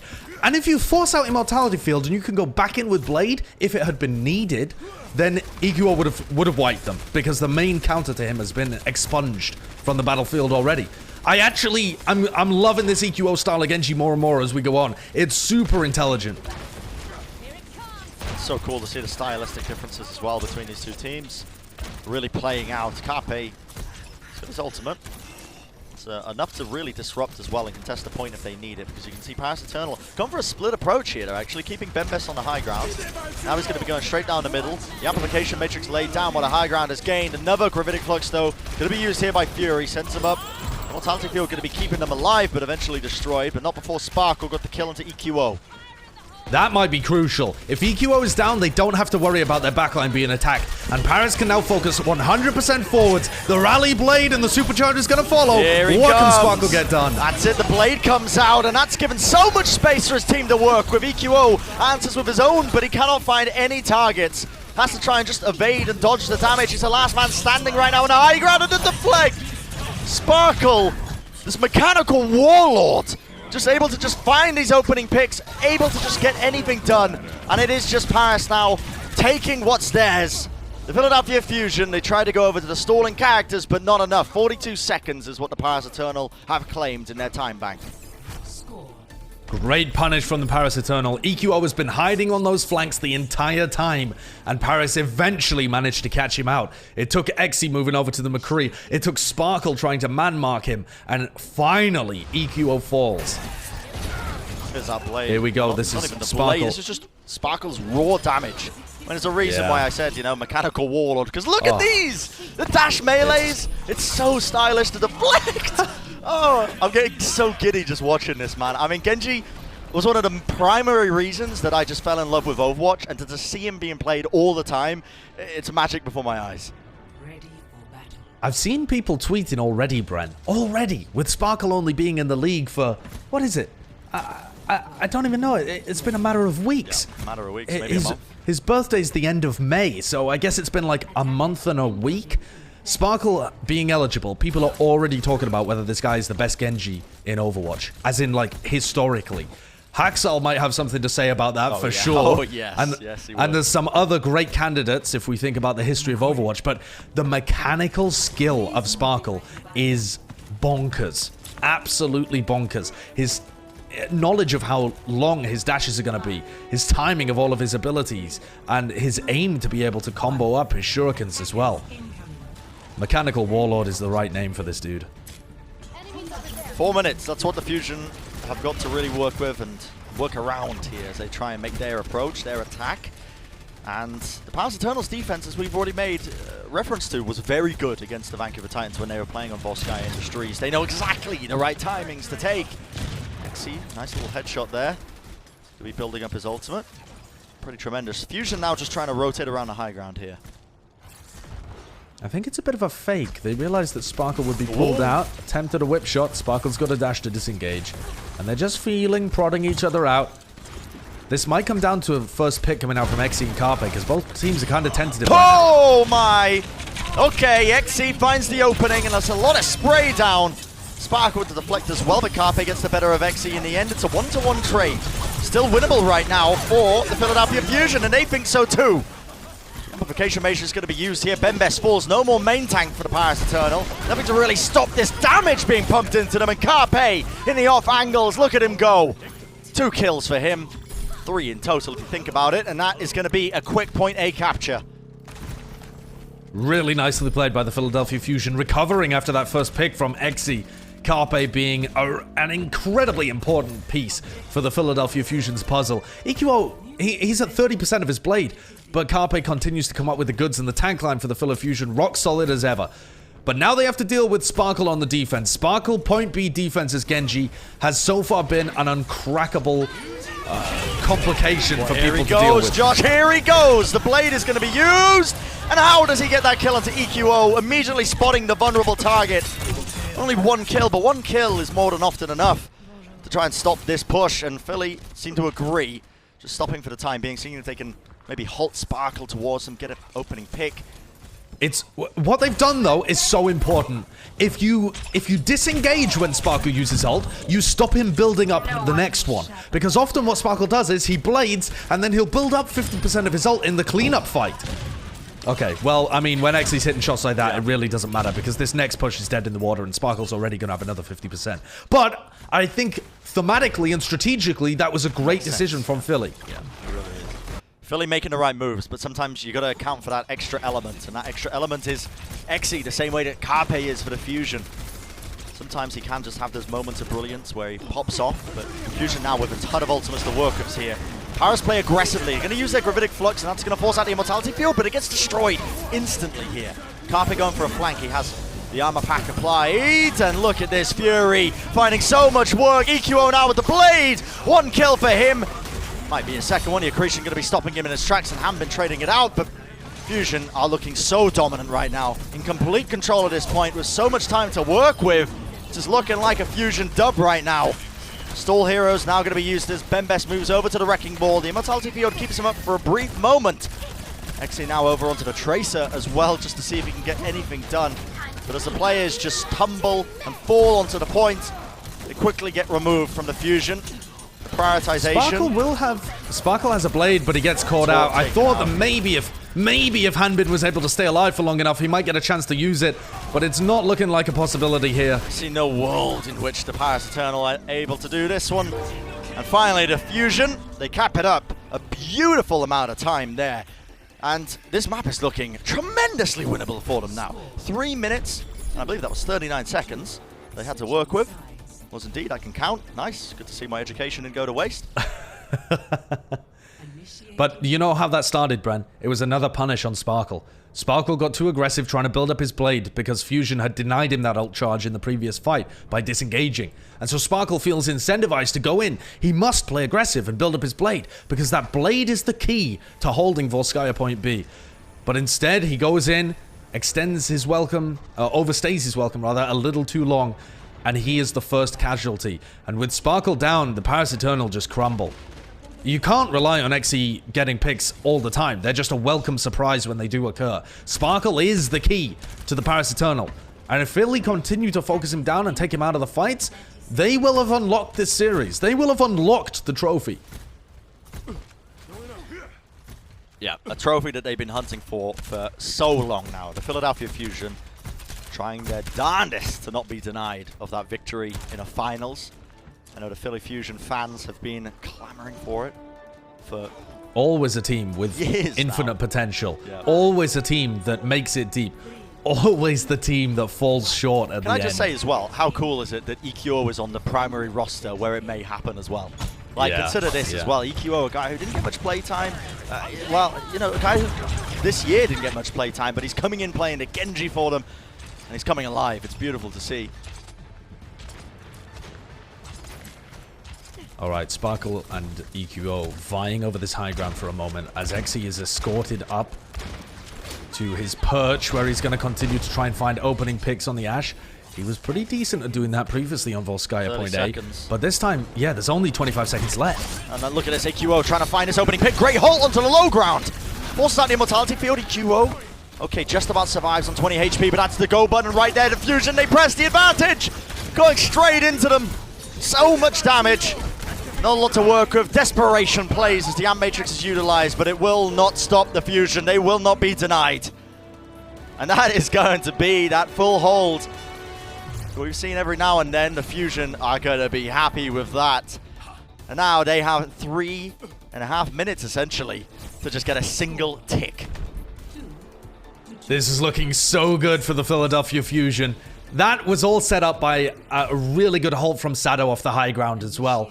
Sado's another player where 2020 has been his year. Yeah. He came in and he made the grand finals in 2018. Remember how many people, Josh, were calling for him to be removed from this roster last year? They all wanted him gone. Everyone wanted him him gone. Yep. He was feeding. He was dying first on Reinhardt. He must be trash. He must be washed. This guy, he just needed a fresh team around him, a little more support, a team with more coordination, with more drive and ambition to become elite and to win the trophies once again. And as soon as he got that around him, Sado has looked like one of the more consistent all-round main tanks that we actually have in the league. He's been good on the Orisa, as he was when he played in the finals in 2018. He's been so improved on the Reinhardt, landing 6 shatters right from the beginning of 2020. And his Winston, as usual, has been impressive. But it's that halt paired with EQO's aggression that sets things up for the Philadelphia Fusion now to just attack and get a single tick in 3.5 minutes to let them take the lead 2-1 in our grand finals. Fusion now on the precipice of a win. Only 3.5 minutes that stands between them and that one tick, of course. That's all they have to get. The halt accretion misses, but the rotation here, as you can see, Philly are just taking positioning. And Paris have to play perfectly now. For a long time if they want any chance of trying to draw this map. XE on the McCree. Again, I cannot say that I'm a fan. It has been working out for them. It worked against the Shock, and it's worked so far against Philly. But I really do feel it gives too much space to Carpe. Yeah, Carpe, a dangerous man to give him this much space. But look at this, Philly now on the high ground. Just slowly trying to take whatever space they can. XE misses the flashbang. That's EQO, I should say. Oh, breaking his ankles, but it matters not because Carpe off on the flank. Maybe a little bit too far forward. Gets taken out, and that has put an end to the push here. Halt, as you can see, Paris are trying to take full advantage of this. Sparkle with the shurikens, removes Sado from the fight. The dash comes in. EQO just about dodging, gets to deflect in time, but eventually removed as XE takes him out with a quick little headshot. nice work from XE. Produced a lot in that fight. Partly because Carpe went for a flank, which I don't think is the best idea when you're playing against a McCree. I think you should just try and play the long sight lines. But XE certainly delivers there, and he has quashed me and my doubts. The Philly Fusion are down to 2 minutes remaining. What an absurd hold this would be if Paris are able to pull it off. I mean, it's looking entirely possible. Again, the holds, the accretion, oh my goodness, a Deadeye! It takes out one, but EQO instantly dashing into him. takes him out, and EQO somehow still alive on the high ground. Amplification Matrix used here by Paris as they are desperate to just close out this fight as cleanly as possible. They don't want to be losing any more players. Could be the difference. I think you take that every time.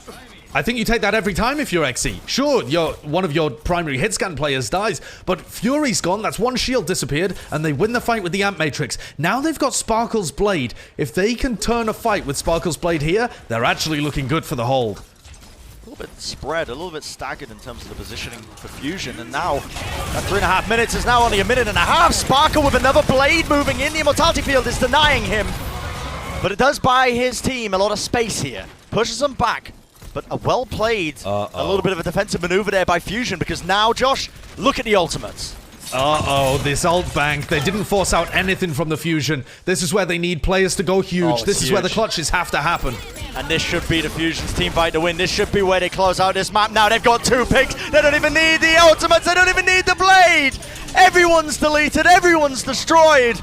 And that is going to be Volskaya Industries going the way of the Philadelphia Fusion, leading this series 2-1.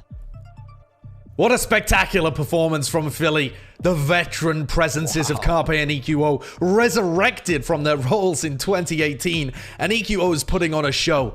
Everyone was doubting him. Even at the halftime break, I could see people in the YouTube chat saying, Sparkle is 100 times better than EQO. Well, EQO dominated on Volskaya. Even though Sparkle's building up his blades, EQO's flanks, his control over the high ground, and crucially, his picks and his harassment of the backline have led the Fusion to be up 2-1. The entirety of the Fusion squad has been playing so well together as well, so coordinated, especially those final moments. I mean, a lot of teams would crumble then when Sparkle's coming at you with the Blade, but the peel was excellent. They disengaged away, they used the Immortality Field, they used the Accretion, anything to stop Sparkle from getting anything done, and then they move back in with the superior ult advantage. Very disciplined, and this is a Philadelphia Fusion that I think is looking like they're approaching the peak, the pinnacle that we've talked about so often that we want to see this team reach. Moments away now, only 2 maps away from potentially being crowned as the best team in North America. We're going to go to a quick break. When we come back, we're going to have potentially the culmination of this series really concluding before our very eyes. We'll find out, though, can the Paris Eternal battle back? Don't go anywhere.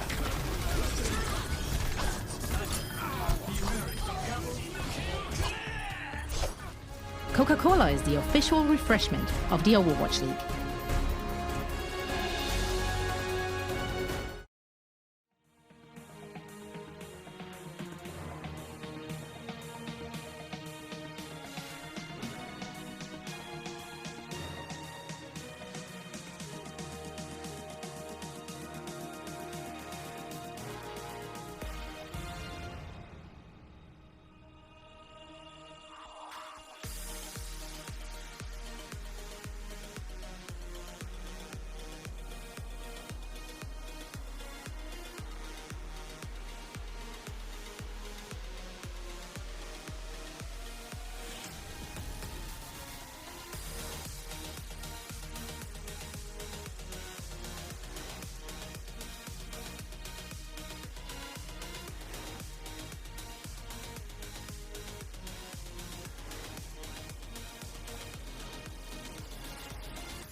Welcome back, everybody, to the Overwatch League. You're joining us in our grand finals match between the Paris Eternal and And the Philadelphia Fusion, currently the Fusion leading 2-1, and it is making itself out to be like a finals like none other, Josh. We're finally seeing some Genji being played again. We've seen some Widowmaker, and we're going to be moving over to Gibraltar as the next map, and we do have some substitutions off the back of it as well.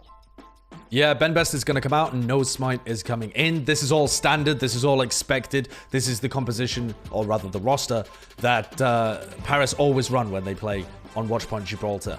What I'm interested, though, more than the substitutions is the map pick, Brent, because it's now been 2 map picks for Paris in a row that they have lost. They picked Kings Row. Sorry, no, it's not. It was Philadelphia Fusion that picked Kings Row, wasn't it? But it's 2 maps in a row that they've managed to lose, and it's both maps that they would have picked. Sorry. Paris is like their... Kings Row is Paris's home turf. That's the map that they normally pick when it comes to hybrids. And then they go to Volskaya, which is a shift away from their norm. They would normally pick Hanamura, but now they're shifting away to Volskaya. When Paris played against the Shock for an escort map, they went for Rialto, which I thought was a pretty out there pick, personally. Right? You don't pick Rialto very against the good for Shock. the Tracer sort of style. Very good for the Tracer. But they actually come out the win there. So again, we're seeing a deviation away from the norm for Paris Eternal. I think they would classically love to play Gibraltar. Obviously, it empowers Sparkle's Genji so much. But only earlier today, we saw them pick and win Rialto. So the map selection process is going to be so crucial here. And if Paris end up going down 3-1 with back-to-back map choices, they've got to start questioning themselves. I think for their own mental, they need to come out huge here. Yeah, they need a win. It's as simple as that, because there's a reason why we talk about, reverse sweeps or even not necessarily reverse sweeps. Imagine if the Paris Eternal do go down 3-1 in this series after this map. Suddenly, you're limited in terms of the amount of maps you can pick, because we only have a small pool, and the choices you can pick from are just narrowed down much more. It's much more difficult when you can't really get the wins on your first pick for these maps, let alone the second picks. So that's the reason why we see reverse sweeps like we saw in the previous tournament, like the Shanghai Dragons managed to do. Brent, so rarely. Brent, sorry, I'm looking at these comps, and I'm seeing the Philadelphia Fusion running EQO on Tracer and Boombox on the Batiste for a Batiste BAP double shield. This is not usual for Gibraltar. Normally, this is supposed to lose to what the Paris Eternal are running. I thought we were going to see a mirror here. I was all ready to say, can Boombox stand up on the Ana after not playing it in ages? But instead, Philly, they're flipping the script and they're going for Ash Tracer on Gibraltar. It's going to be really difficult, I think, for EQO to find value on this Tracer. It's hard for him to get up on the high grounds. Tell you what is difficult, though, as well. Exi to find any sort of heads, because he's up against the double shield comps. And it's hard on a normal day, but these angles are quite narrow. And look at this, EQO in the backline just harassing him out. You can take him out here. EQO's in a bit of trouble, though. He's kind of losing this engagement. Has to use his recall, and now the dive is perfect. EQO goes down. Not a role that he's known for, the Tracer. He has occasionally flexed to it in the past, but he's not a powerhouse Tracer like Carpe or, like Soon or these kind of players that these two teams could field. And that's opened up a lot of space now. Paris Eternal could just charge on in. Yeah, trying to bring down Sano there. There was a Bionade on him. They couldn't quite do it. The Immortality Field, I believe, saved him. You can see the Fusion just kind of backed into the corner here as No Smite again just jumping into them, trying to build it. That was a great sleep in the backline. That was EQO slept up. It's going to mean an insta-kill for him. Fielder turning up once again. And now it's time for No Smite using that Primal Rage, seeing if he can find any sort of targets. Knocking him in the corner. Sparkle sets him up. Knocks him down, 2 kills. It's realistically all he needs to try and win this fight out. Just for the deflect, that shows how much he does respect Carpe, but not enough to try and leave him alone at the tail end of that. I just don't think that this is the best composition that you can play for the Philadelphia Fusion. I simply don't agree with it. Maybe it's because Boombox doesn't want to play the Ana, and the Ana is so pivotal when it comes to Gibraltar, but I don't think that Philly are going to have much success here. The high ground control is all in favor of Paris. They're going to be building up the nanoblades really quickly here. Philly have got their hands full just being able to maintain high ground control. Yeah, they're just trying to hold on to this high ground. It's so important to try and contest this one, but see, look at this. Philly have high goes ground. Down. Philly have high ground, but Paris have the high ground. Yeah, they're just jumping on top of them. The Gravitic Flux is going to be used by Fury, and it is going to even it out as No Smite goes down. a necessary commitment when it comes to that fight. They needed to expend something to try and turn it in their favor because it was looking disastrous. And it's a great ultimate coming out from Fury that allows them a bit more control. Oh, Hanbin getting staggered a bit there, but it's not going to matter in the grand scheme of things. Still just under 4 minutes remaining. Exi going over to the McCree. Again, just showcasing this comfort pick hero for him that he uses to help deal with the Tracer flanks in the backline. EQO nowhere near as scary an opponent as Striker, who he already got the better of earlier on in the day, but I think this is going to come down to a Nano Blade. 10% away for both Sparkle and Fielder. It's been a while since we've seen the Sparkle Nano Blade, but I'm all for it. Bob going to be bashed back, slept, booped. Eventually going to be falling down to very low amounts of HP. Sparkle in trouble here. He's eating a lot of damage off onto the side, trying to avoid it, but he's going to get healed up now, and the Blade just moments away. Fusion, they need to get a pick off early if they want to try and stop this. You see the Halt Accretion was used, and that's one less to deal with. Sparkle coming in now with the Blade. It's a Nano Blade. He's got another dash, and now he wants to go in. Great stun, great timing, but not enough to stop him as the team just dives straight in there, supporting him fully. God, Brenny's so smart! His brain is so wrinkly, man! You watch Sparkle play, and he's using his deflect on a Brigitte to avoid getting whip shot so they can use his dash at the perfect distance to get back in. He is aware of everything that the Philadelphia Fusion has to stop him, and he just counters it. Now they're trying to punish the spawners, because a lot of Philadelphia Fusion got the front spawn there. Hey up, a little bit of jukes going on here, as you can see Fury using the Gravitic Flux just to survive. Picks a couple of the players up. The Fusion, they want to fight this one. It's going to be traded out evenly, though. The Self-Destruct takes out Boombox. It's going to be no more immortality. Nothing to really stop them here. The Fusion get out alive. You can see the Paris, they tried to take advantage of the forward spawns. Fusion out of position, but Fusion somehow getting away with very minimal casualties. But at the end of the day, what really changes? Paris continued to move the payload, and Fusion had to use a couple of ults. Was it really worth it? Yeah, because it stopped a huge amount of momentum for Paris. But is it still good for Philly? No, because Paris are going to come back in with the Nano Blade here and have a great opportunity of finishing out this fight. Now we see Carpe moving over to the McCree just to try and stop Sparkle in his tracks. We've got two of potentially the best McCree players in the world facing off here. Exi, who's making a name for himself earlier on in the year, and he's playing against the OG, the veteran. And that's why Carpe is known as one of the best McCrees in the world. Shutting down Sparkle before he can get anything done, but the next fight, they're going to have that Nano Blade. The fact that Carpe has that flashbang does give them an extra tool to be able to work with. You know, they're playing into Brigitte Bash, a whip shot, Immortality Field, Accretion, Halt, and now additionally, the flashbang. So if Sparkle's able to get value with this Nano Blade, I mean, you'd have to be a monster. But we've already seen him do it against similar level teams so far in this tournament. He wants to go in, he's got an armor pack, and that is going to be where the go button is pressed. Immortality Field to the backline, stunned, bashed up. He can't get anything done with it. Fusion, they play it perfectly. They walk backwards, they lay down the amplification matrix, and Sparkle realizes that it would be futile to try and play into it. A great defense from the Fusion. The Deadeye as well from Carpe. It doesn't end up becoming being the flashbang that's the problem. It's the Deadeye, and Sparkle just can't approach it. Sparkle dashed in front of Fielder there and activated his deflect to try and keep his Ana alive, but that's not going to quite work, and that's another 10-second reset for the Paris Eternal. Honestly, this McCree change, if it's able to actually stop Sparkle, you have stopped Paris. So many different looks that the Fusion can pull off here. It's interesting to see, and they're still playing at high tempo, still with the aggression. Have ults to work with, double support or double tank ults. You can see the Gravitic Flux is one of them, along with not even the Supercharger. The Halt just pulled them together to make it easy for EQO to burn through them. Exi goes down. There's no more Immortality Field to save them. Fusion just rolling over their opposition. And only a minute remains for the Paris Eternal to make something happen. And the Paris Eternal have gone back to this double shield Bat Brig backline. Now that they don't feel comfortable with Sparkle's Nanoblade clutching, they're forced to seek different win conditions. And their win condition now is just that Exi will win the long-range hit scan duel. Whether or not he kills Carpe... Oh, Carpe has actually made the change back over. What a stick! Oh, what a stick! What a play!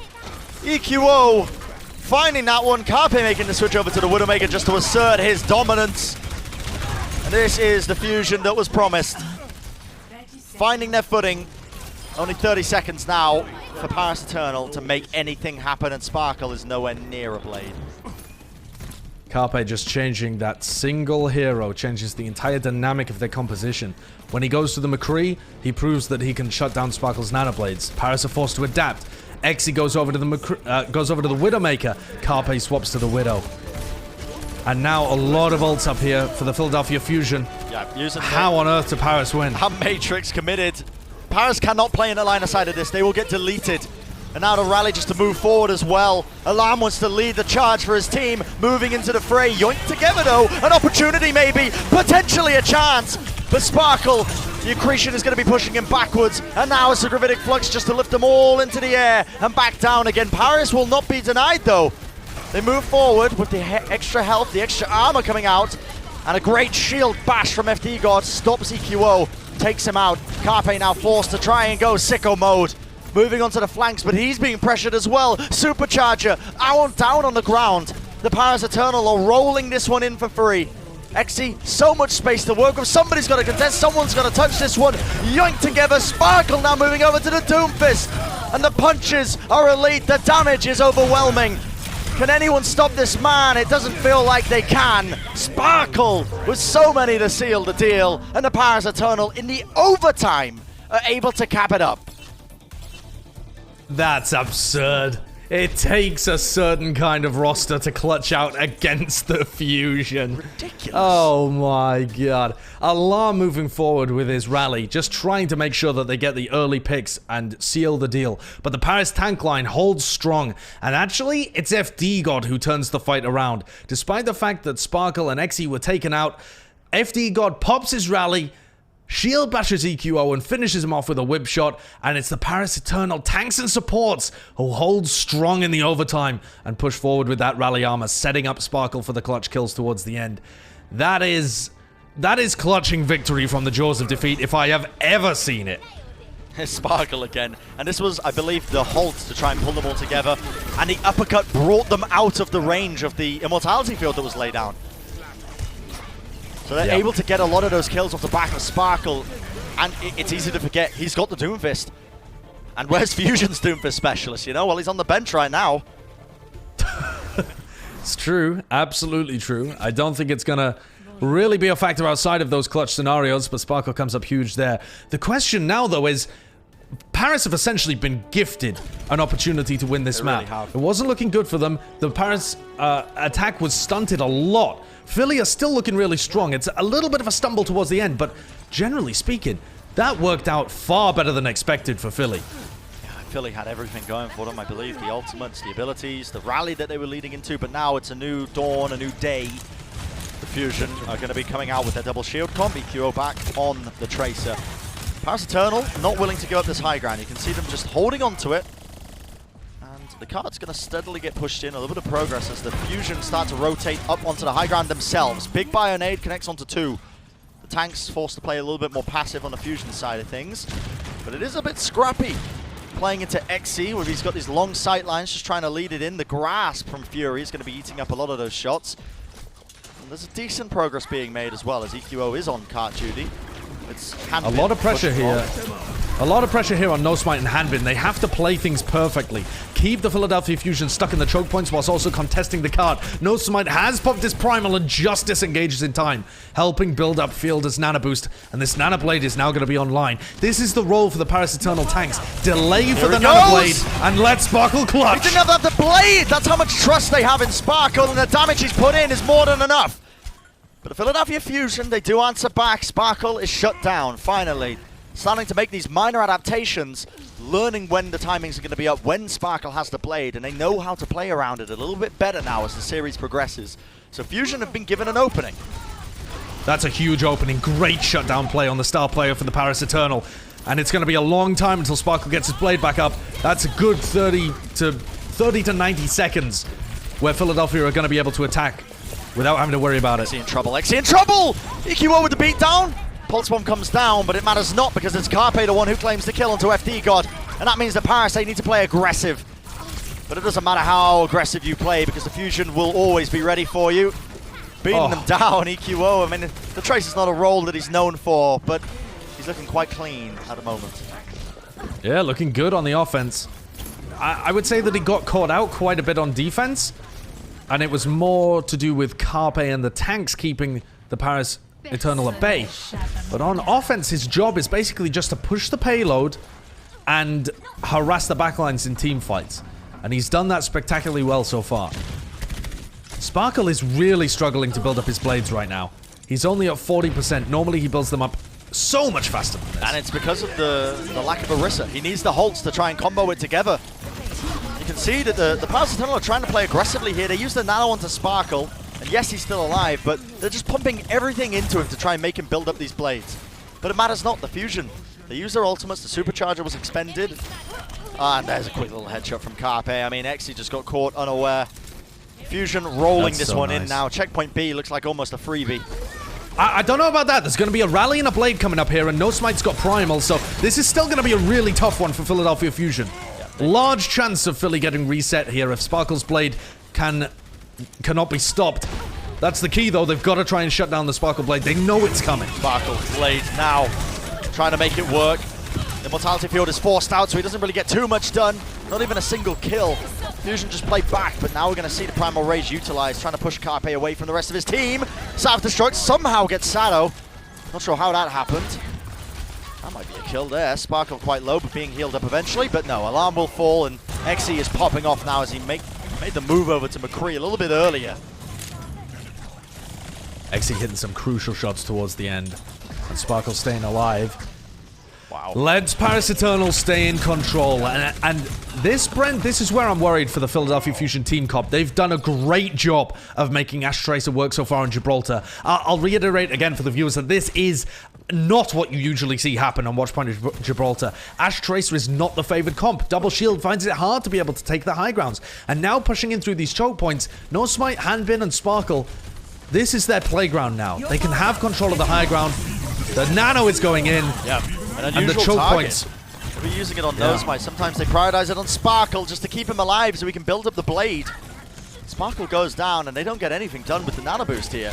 Fusion. That's a massive play from Alarm. Yep. Alarm creating openings and giving opportunities now. Perfect shield there. P-God staying alive. Deadeye from above. XC finding the pickoffs. There's another one for you. Sado falls. Boombox, look at okay, just hiding. He's been seen. Yeah, he's been seen. Maybe I can appreciate the effort there. It's a cheeky play, trying to hide, maybe get a back cap when they moved away. But I think Boombox even going for that, even thinking about that, shows you that Philly are a bit worried about not getting checkpoint B.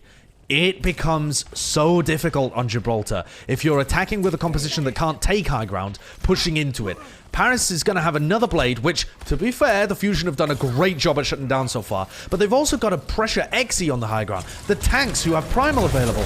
It becomes a monumental task. So he knows my going in again with Primal Rage. Just trying to knock him about. And Fury used the Gravitic Flux. Are you kidding me? Gets taken out by Exy in the middle of the air, but Carpe made the move, somehow found his way onto the high ground and traded out for Exy. So the 1-for-1, but I think Philly would be happier having Fury on that Sigma right now. Still with an ultimate in his bank, but not the case. Now Sparkle wants to go in with the blade of his own! One swipe, 2 kills. That's all he needs.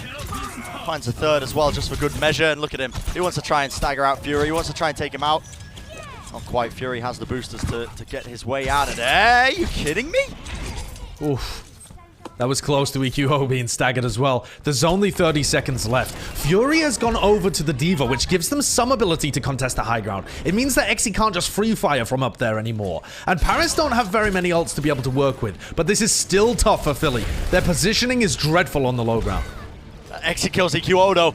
Only 11 seconds remaining. The Fusion, they have to do something. They have to make a play. The Paris Eternal with complete high ground dominance. Now you see the supercharger used by Sado. It's desperate times! They call for desperate measures, but Alarm, he falls! He goes down, no more rally armor, no more sustained. Exy from the high ground, from on high, delivering justice. And that is going to be the Paris Eternal taking the map from the Fusion. And they are evening it out 2-2. And Josh, I got to make a bit of a confession. I got so excited during that series, I took a sip of my water and I spilled it all over my chest. I mean, those kind of things, they happen when you're watching players like these. It's been a series that's full of clutch moments, hype. The map picks have been amazing as well in terms of the mind games between these two teams. Yeah. I think Philly are gonna look back at this and wonder why they didn't opt for the Genji.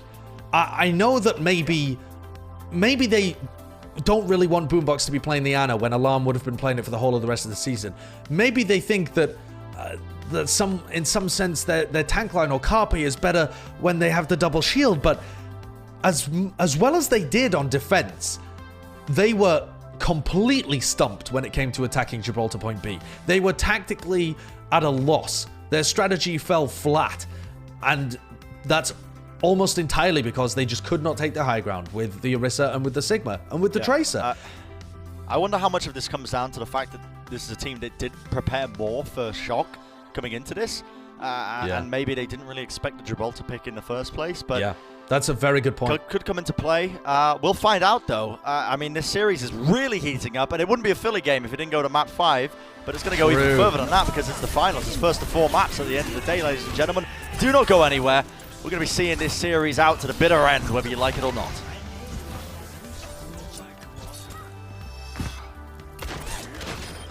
The Overwatch League is brought to you by T-Mobile. Switch today and rank up to America's largest 5G network, T-Mobile.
Couldn't have really scripted a better start to the finals than this. And we're at the middle point now. 2-2 between the Paris Eternal and the Philadelphia Fusion. It's backwards, it's forwards, it's whatever direction you want to go in. Because we're now heading over to Nepal with a couple of substitutions being made on the side of the Paris Eternal. Yep, this is the 4th time that Paris and Philadelphia have played against each other so far in 2020. It has always gone to a map 5, and it goes again to a map 5, and it's Nepal. Yep. And that's the reason that Soon is coming in instead of Exi, and Ben Best returns for the Paris Eternal. So this is the same roster that they ran against the LA Valiant when they played in this meta on Nepal. That's the last time that they played this map. And a while ago. It was quite a while ago, actually. But the reason that they play Soon here is because on Village, they like to play the May Reaper with Soon on the Reaper, and the rest of the time, they like to play Widow Genji. So Exi may be less comfortable on the Reaper, so they sub Soon in, and Sparkle, he's maybe not quite as good a May as Nico is, but he's comfortable enough on that hero. He's played a lot of it in his Contenders career. He's definitely comfortable, but you got to wonder as well, how much of Paris' game plan has been enabling Sparkle to do just untold amounts of business all over the place, you know? How much of their strategies relied on that? And now that he's moving over to, theoretically, this is what we're theorizing, because we're moving over to Nepal, potentially May for one of the sections, probably going to be Village if I was to make a guess. Yes, yeah. It's hard fought, but I feel like though, Brent, like you look back at the first map that we had in this series, and that was Nico Soon, and they dominated the Philadelphia Fusion when it came to the May composition. So I actually feel fairly comfortable. I mean, I know that it's Sparkle, not Nico, and so that it will have a slightly different take. Sparkle's a bit more aggressive with the May, actually tries to go for icicles and kills in the front line sometimes, which, you know, he might have to temper down somewhat, otherwise he'll get picked. But I think it's still a look that Paris are very comfortable with. Yes, truly shaping up to be a fantastic finals. Yeah. And remember, everybody, it's first of 4 maps, so we've still got potentially 2 more minimum waiting for us. And after this control map, we're going to go back, I believe, rotating over to, it's not control again like it would be with the semis. It's a different game type as well. We're going to start exploring, I believe, on hybrid again, if my memory serves correct, but I cannot. Yes, we go back to hybrid. Yeah. Yep. So we go back to hybrid and then escort if that is also required. Yeah. So and it makes for some interesting matches because so much of this has been dependent on these map picks. We keep alluding to them. So much of the strategies that these teams are trying to employ make or break depending on what map they're using. And as you saw from the Philadelphia Fusion there, not quite as prepared when it comes to what compositions to play on Gibraltar, and it kind of hurt them. Yep. Yeah, I definitely think so. You know, Paris Eternal get upset on their map pick of Volskaya, but they are kind of not too worried about it because they managed to upset Philadelphia Fusion's first pick of Lijiang. And in my opinion, Nepal plays quite similarly to Lijiang. And that might sound a bit strange because it hasn't historically. But within this meta, you have quite a lot of enclosed areas where... Obviously, I mean, the Sparkle Lexi combo is subbed out for both of those maps. I believe these are the only 2 maps where they sub out either one of Exi or Sparkle. So I think that's the Philadelphia Fusion's game plan, basically. Whenever you get them to control, try and break up their roster a bit. Try and force them to make substitutions. And then maybe Paris Eternal's synergy will suffer as a result. Now, it certainly didn't work on map 1, but there's potential for it to succeed here on Nepal. Definitely potential, and the Fusion, I think, have been showing some minor adaptations in terms of the way that they like to play around Sparkle as the game goes on. So I have utmost confidence that the Fusion will be able to come out on top in this map. But of course, the Paris Eternal really answering with some tailored stuff. And it is, of course, Village is going to be the first section. As you can see, Sparkle is going to be on the Mayhem and soon on the Reaper, a role that he's very comfortable on. Fusion opting for... Okay, EQO on the Genji, Carpe on the Ash. Very reminiscent of map 1 on Lijiang. Yeah, very reminiscent, and that was where the Paris Eternal just ran away with it, honestly. They're gonna get map control first, they're gonna get control of the point first. They have to worry about EQO being sneaky into their backline. If EQO can find an early pickoff on Afdigod or Fielder, that will change the tide of this fight completely. Yeah, they're trying to put pressure onto EQO. You can see him, EQO just trying to build up his blade in the midst of them, but the Ice Wall goes up. It's a tried and tested strategy, and it means that they get a free capture. So the Paris Eternal are in control of the point, but Fusion's game plan is kind of just to try and surround and conquer them, but EQO caught out of position. And I believe that was FD God booping him into range. You can see he got the assist there at the end. You lose your Genji player, you're losing a lot of damage output, actually. You certainly are, and this point will continue to tick up. It's not really like they can punish the Philadelphia Fusion, though. They can't speed boost engage into them, they'll just end up getting surrounded. So for Paris, the game plan remains the same. Oh, you're kidding me! It should have remained the same. That's Soon just coming straight in, getting a bit too ambitious. Maybe the finals energy taking him off, absolutely. And he makes a big mistake. Nasty from Carpe to hit that fadeaway headshot, and it's going to force the Paris Eternal to commit ultimates to hold on to this. We get 2 kills, remember, but they lost another one. Sparkle goes down. Still, it matters not. Bembe swinging away, puts in the damage, and Carpe will fall in the end to the orb. It means that Paris do hold on, but a moment of weakness there. Soon getting caught out of position. Rookie Korean talents of Fielder and Sparkle investing That's their not ultimates good. to save soon. And that's another mistake, but this time for the Philadelphia Fusion. EQO is getting picked off early in these fights because he has to be the guy that makes the play for the Fusion. He needs to be putting pressure on the backlines, otherwise Philly just can't engage. I'll say it right now. It's a lot of pressure on FD God right now to shut down EQO's flanks. And he's doing an amazing job of it. Every single time he's setting his team up, he's booping EQO into the line of sight of his team to take him out. FD God really and he was really this. the man of the map on Lijiang as well. So FD God is just coming up clutch on the ball so far. Straight away. They want to play into them, but it's a huge gravitic flux. Instant soundbarrier going to be utilized by FD God to keep his team alive, to keep them up. Supercharger taken out as well. EQO trying to get something done with the blade, but he is going to get shut down as well. The shatter is immense, and that is all they need to 100-0. The Philadelphia Fusion not able to counteract what the Paris Eternal were chucking at them. Absolutely outplayed in every metric there. EQO dying early on. The ults used much better for Paris Eternal. A solo shatter to make sure that EQO couldn't clutch. And now what I'm anticipating is Paris to move back to Widow Genji. They might not, but last time when they played against the Valiant, that's what they went for. His Soon as well. Just free to shred the back line and gets a nice little view of EQO as he's brought down onto his back. It's a difficult composition because you want to be trying to use those hulks to combo up with EQO to try and get some value out of his blade, but Paris Eternal played that so aggressively, and I think the high tempo was what threw the Fusion off towards the end of that. But it is a new round, so a new opportunity now for the Fusion to try and counteract and battle back, so to speak. Going to be opting for some Genji mirrors. Yeah, Soon is on the Ashe though, not the Widowmaker. They ran Widow before, and it's, it's difficult to get the most value in the world, though Soon did play very well. But now they're going to go for the Ashe mirror. Soon versus Carpe. Two very veteran presences. Spark, you can see just going behind the enemy team there. Nice halt to try and combo something up here, and they do find a couple of opening pickoffs, but answered back almost immediately. It was looking good for a few moments for Fusion. They were putting in decent damage, but the Paris Eternal, they answer back, and those halts, again, just comboing it up with Sparkle. I gotta say, I love how Ben Best plays. He is not afraid to sacrifice his health and be a bit of bait for the enemy team. He'll push his body forwards, use the Fortify, and use the halts in aggressive positions. He takes space, and if he gets pressured, he backs up, and the rest of the Paris Eternal collapse on whoever chases him. Okay, alright, nice little halt accretion. That's FD God gone, so Fusion with an opening. If they choose to capitalize off it, they just need to wedge themselves in there. 30% in counting for the Paris Eternal, and they do have Sparkle's Blade ready, which is as much of a deterrent as you can really ask for. But the Fusion not going to really back off here. Blade is going to be used now by Sparkle.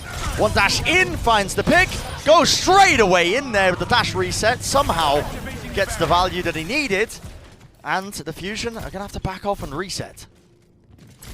Huge blade by Sparkle. Oh, Soon. Really nice. Oh, Soon gets the better end of Carpe and throws down a sit in the chat. Oh, using his own trash talk against him. That one's got a sting. There normally isn't time for trash talk in the middle of these big finals matches. We don't see it very often. Teams are hyper-focused on the match at hand. But as soon as he's subbed in, man, he's coming out with the splice. Yeah, and now Soon has this Bob ultimate to try and contest it. You can see Carpe sends his in. Nikio does have a blade, but Bob's not in a good position here, not even contesting the point, so Paris Eternal, they just back off, play the angles, and now ultimates are going to start to get traded once more. Hanbin has the flux ready and waiting, looking for the right time to try and let it off, and finally decides now is the time. Not really letting it go, in fact, still holding on to it, finally going to be using it, but now it's EQO's time with the blade! Straight into the back line, dodges the accretion, lets it go and gets the kill onto Hanbin just to trade it out. So the Fusion finally biding their time, find an opening enough to take and retake and recap this point. Necessary, completely necessary. Absolutely. EQO with a really nice blade, comboed with both of his tank ults as well. Something that Philly have been doing more and more. Hello, Soon. Soon? Okay. Just being staggered over in the left-hand side, honestly. There wasn't much that Soon was really able to do. You don't normally stagger an Ashe or a Widowmaker because they can kill you as soon as look at you. But they managed to dodge that. And alright, now the question is, can the Philadelphia Fusion hold?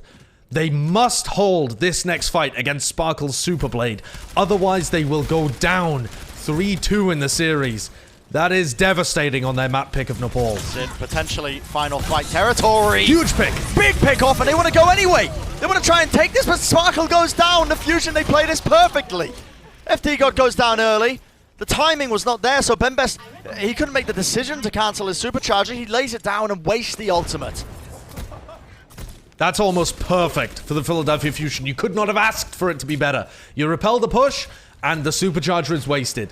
That's great stuff. FD God has been picked off a number of times now, right at the beginning. So he's definitely got to try and play a little safer, stay behind the Sigma shields, use the bodies of his tanks to be able to get in for free. They still have the blade, though. Sparkle could turn this still. Yep. Use Bob, and that's just going to be contesting the point up, so forces a couple of players to just devote their attention to him in the corner. Eventually goes down, and now you see EQO again playing that flank style. Are you kidding me? What was that? Dash into the bash, and oh my goodness. Beautiful mechanics there from EQO, and Sparkle has to really think about how he wants to be using this ultimate. This is getting close. It's tense for both teams. The Hulk into the Dragon Blade as well. Can he find anything? He's hit by the accretion, pushed back. So much damage to Fury though, and he does eventually fall. The Sigma down for the Philadelphia Fusion, and that's going to be the tank line. 99%. And EQO, he's going to come up huge. He's going to clutch this. Finds one. He's going to get the dash reset. One slash into the back line. Fusion do not want to give this one up. They have to press forward. They have to try and find a pickoff. Moving forward now, but the amplification matrix from Paris is going to be laid down, and that window is a boatload of damage to try and push away the Fusion as they try to recontest this one. Soon with the follow-up kill there onto Carpe. The damage dealers are being dealt with. Paris Eternal moving forward once more with the tank ultimates. Hadn't been using that gravitic flux just to peel them away, and finally going to be utilizing it to pull them all the way into the sky. And the Paris Eternal walk away victorious with that one. 3-2 in our grand finals. What a showing from Paris. They've had 2 maps picked against them now. 2 control maps, Lijiang and Nepal. I would say great map picks for the Philadelphia Fusion. You would think, smart, right? Yeah. To force the Paris Eternal to make substitutions on both control maps picked against them. They have been dominant. Absolutely dominant performance there from the Paris Eternal. Soon getting subbed in, even has time for a little bit of trash talk as well, as he just helps his team to go up 3-2 in the series, and he's just going to pop back to the bench. Don't worry, boys, I've done my job. It's so good, honestly. This is high-level Overwatch, so reminiscent of what we used to see early on as well. The Genji, you know, the hit scan coming out to play. Obviously, Orisa wasn't quite around then, but the same kind of concept applies. This match is shaping up to be so, so good, and I remember, everybody, it's first to 4, so this series isn't even over yet. The Paris Eternal, they might be 1 map away from victory, but the Philadelphia Fusion are not going to be making it easy. We're going to go to a break, but when we come back, we're going to find out that the Fusion have what it takes. Well, we'll see you soon. Coca-Cola is the official refreshment of the Overwatch League.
Hello and welcome to yet another game break presented by Cheezer Grooves. Zoe here, still joined by Costa and Reinforce.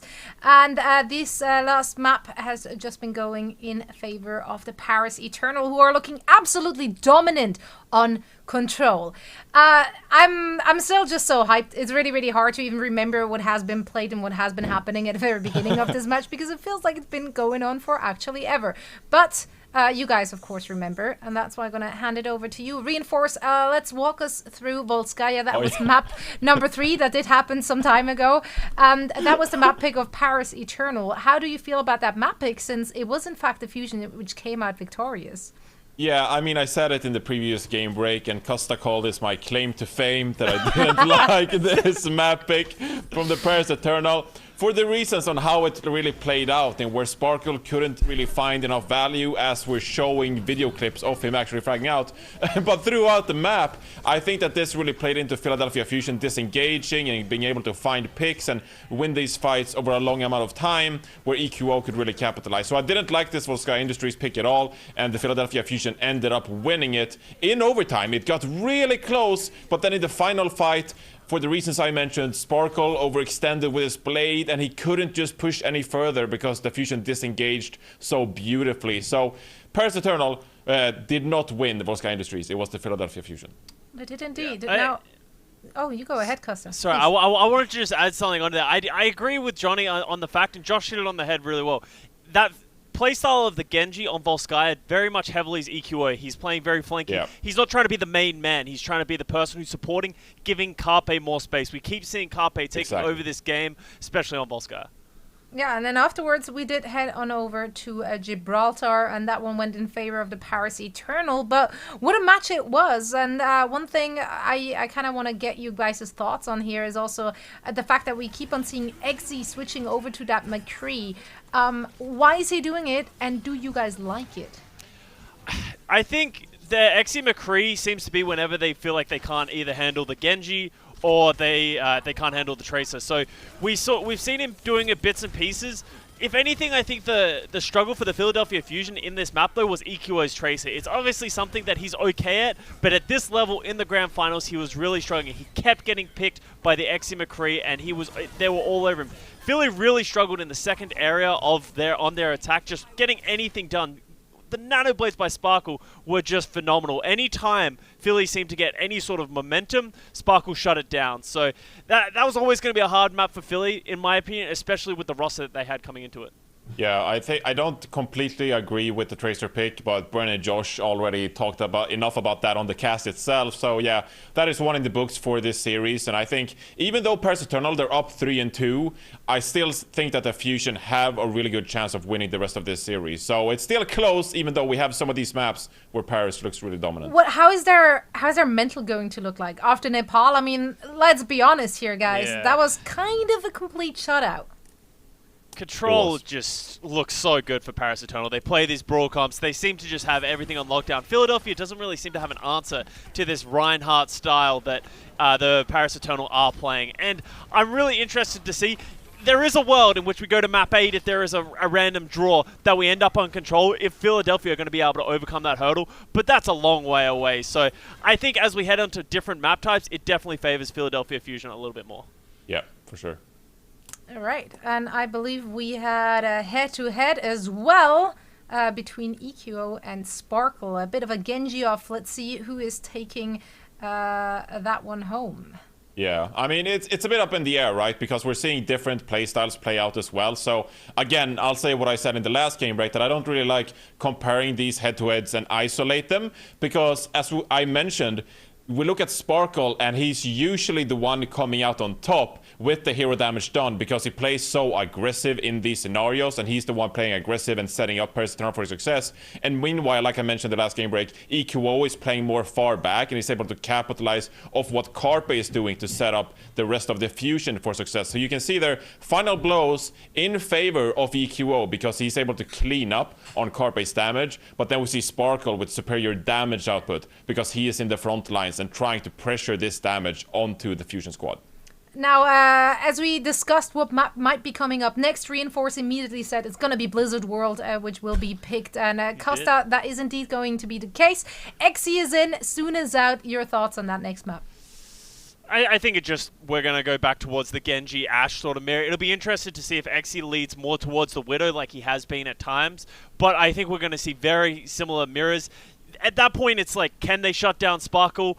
And on the other hand, can they shut down Carpe? It's going to be over who takes control of this map to see who gets the map win. It could honestly go either way. Yeah, this gets really scary because the Fusion had a spectacular performance on Blizzard World against the Houston Outlaws earlier in the bracket. And you saw the space they created on point B where Carpe was able to put out so much damage. Dante had no say whatsoever on Blizzard World and such a great performance. And if the Fusion win Blizzard World, Paris Eternal are in a world of trouble because then they have to pick between Junkertown and Rialto, and you cannot pick Junkertown against the Fusion with this playstyle in mind. So then we're most likely going to Rialto again with Paris. I was about to say, they shouldn't be too unhappy to go to Rialto after the performance they just had earlier today. True, but it's going to come down to the wire. Yeah. It will. We might be here forever, or maybe Paris Eternal is now taking it home in that next map. We will find out in just a little bit. Before that, of course, we're going to head into a very quick break, and then we're back with all the action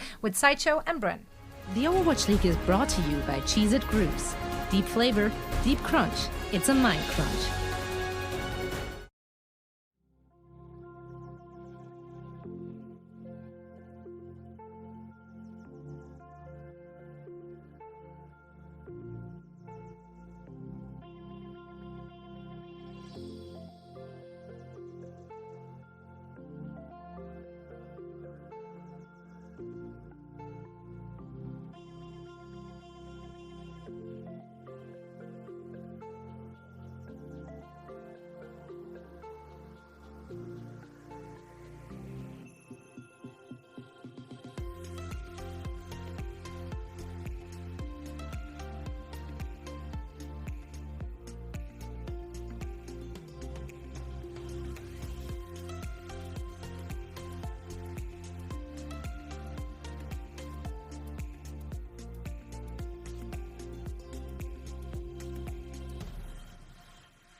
Right now, and of course, Paris Eternal currently leading one map over to Philadelphia Fusion, and it is map point for the entire thing. All the marbles, Josh. 50 grand, 3 wins, everything to play for here.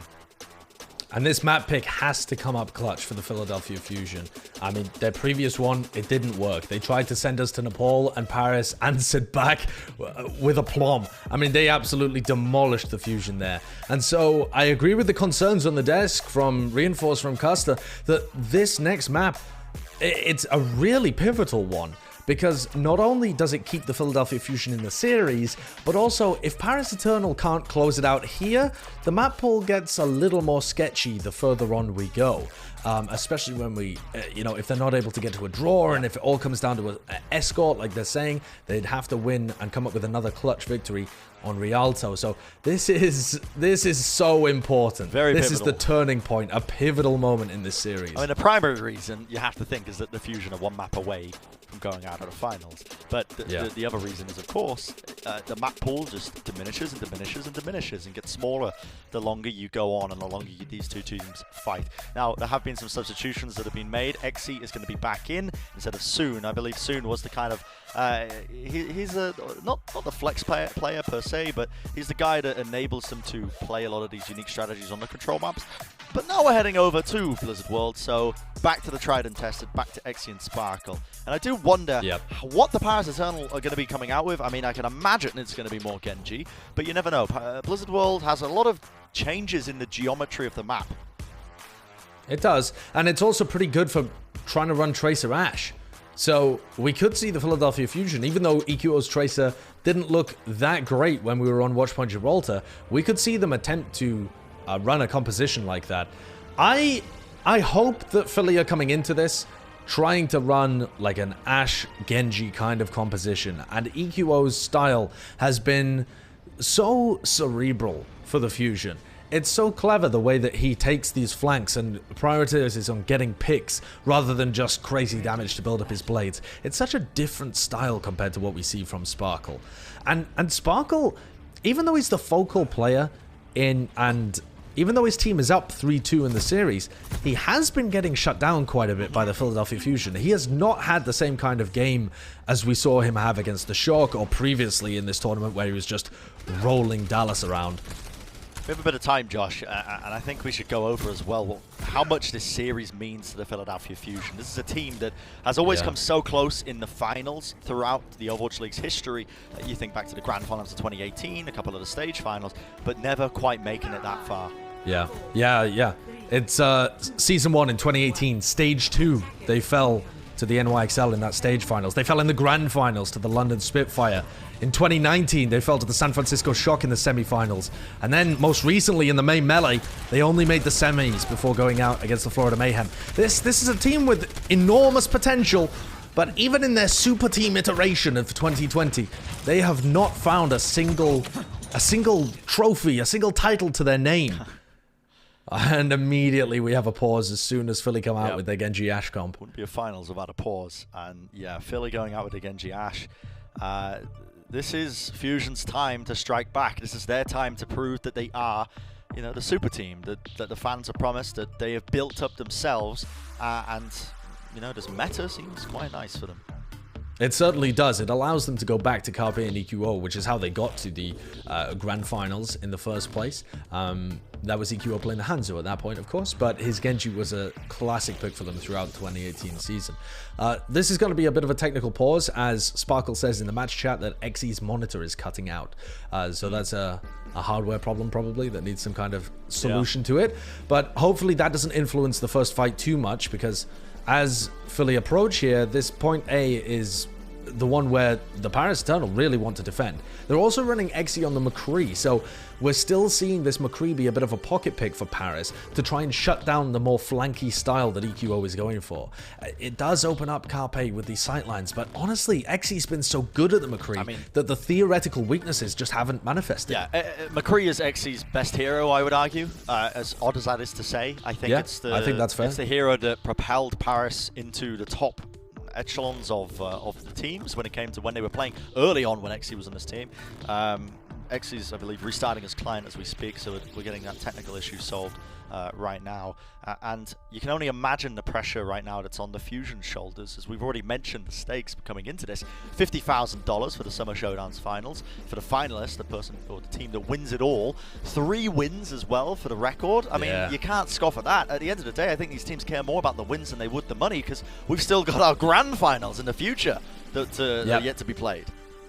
And that's where Philadelphia Fusion really want great seeding to be able to go in. Yep. They have been a dominant team within the North American region for quite some time. They've kind of been isolated from the other powerhouses in the Atlantic division. They haven't had a chance to play against the Shock until just last week.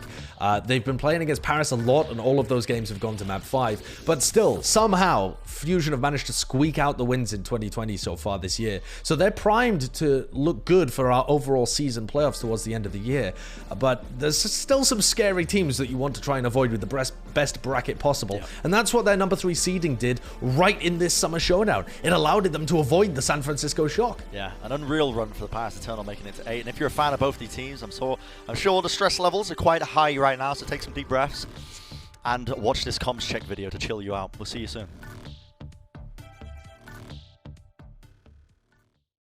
Wait, can you shout, Cafe? Please!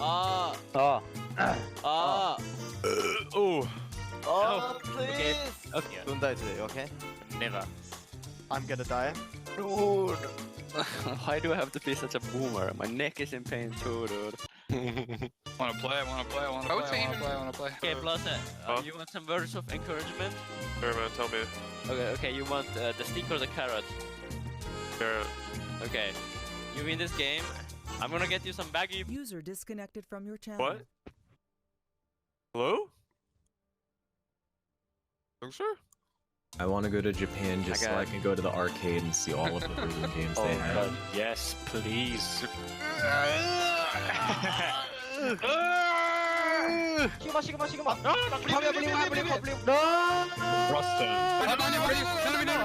What? How about that weather? Anybody else really like zoos? I got animal crackers. Also the different kinds of animals. You got any? The zoo. Animal crackers too.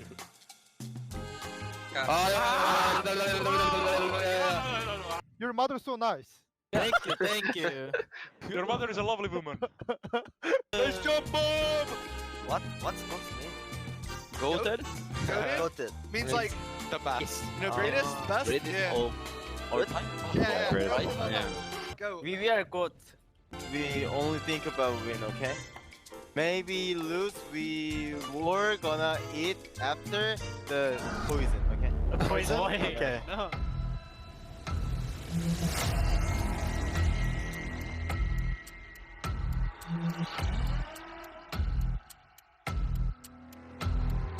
Now they're gonna put that in our video?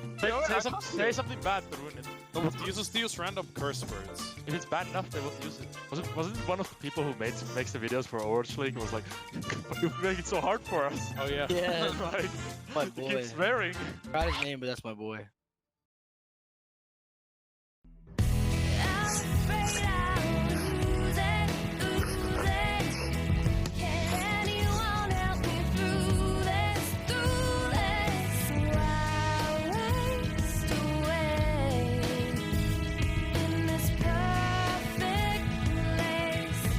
Welcome back, everybody, and yep, the situation is resolved. All systems are go. We're going to be heading into the game pretty soon. Of course, just to recap you all and remind you of what's going on, we're in Blizzard World. It's 3-2 to the Paris Eternal, and the map has just started. So we're going to be heading back into that pretty soon, and it's shaping up right now. Like Exi again on the McCree, something to point out. One of his most known roles, his most potent role.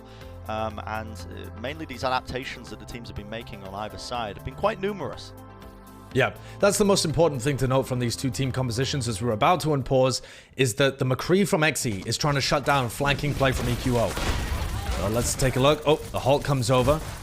Bit of Halt and Dynamite there, trying to see if Carpe can build up as much damage as possible, but he is essentially going to be uncontested with these long sight lines. No one will pressure Carpe. Big dash through, you can see Sparkle already up to 40% of his ultimate.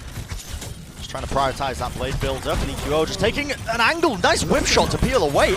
Exi actually pushed away from the fight there, but Everyone on Fusion is very, very low, but not before Sparkle goes down himself. So a nice even trade. And EQO finds Xe, means no more damage dealers. The Fusion have been given a window of opportunity, and they are sure to take it now. Amplification Matrix unloaded, just for good measure. Not sure it was too necessary, but Paris Eternal's still going to be rotating all around as a little three-man unit. You can see them just kind of caught out behind enemy lines, using the rally. They want to try and contest this. I think this makes sense though, because Sparkle is going to come in off the spawn, and if he can find any value with his blade, and if EQO can be stopped, then they might be turnable. Sparkle comes back in. Sparkle with the blade! Knocked back with Bob and the accretion as well to stun him. Beautiful plays by the Fusion just to try and negate that. Putting in so much work. Still not over though. The Paris Eternal somehow still have players in this fight, but finally Benbest and FD God will fall. And that gives the Fusion the opportunities they were looking for, the openings they were looking for. They're going to cap up point A, and they have a good time bank to work with.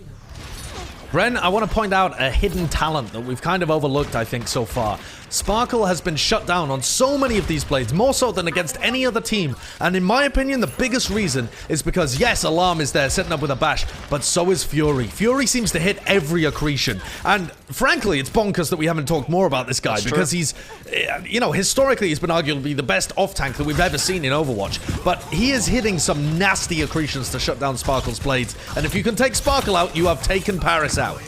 Fusion. They're down in maps, but they are not out in the slightest.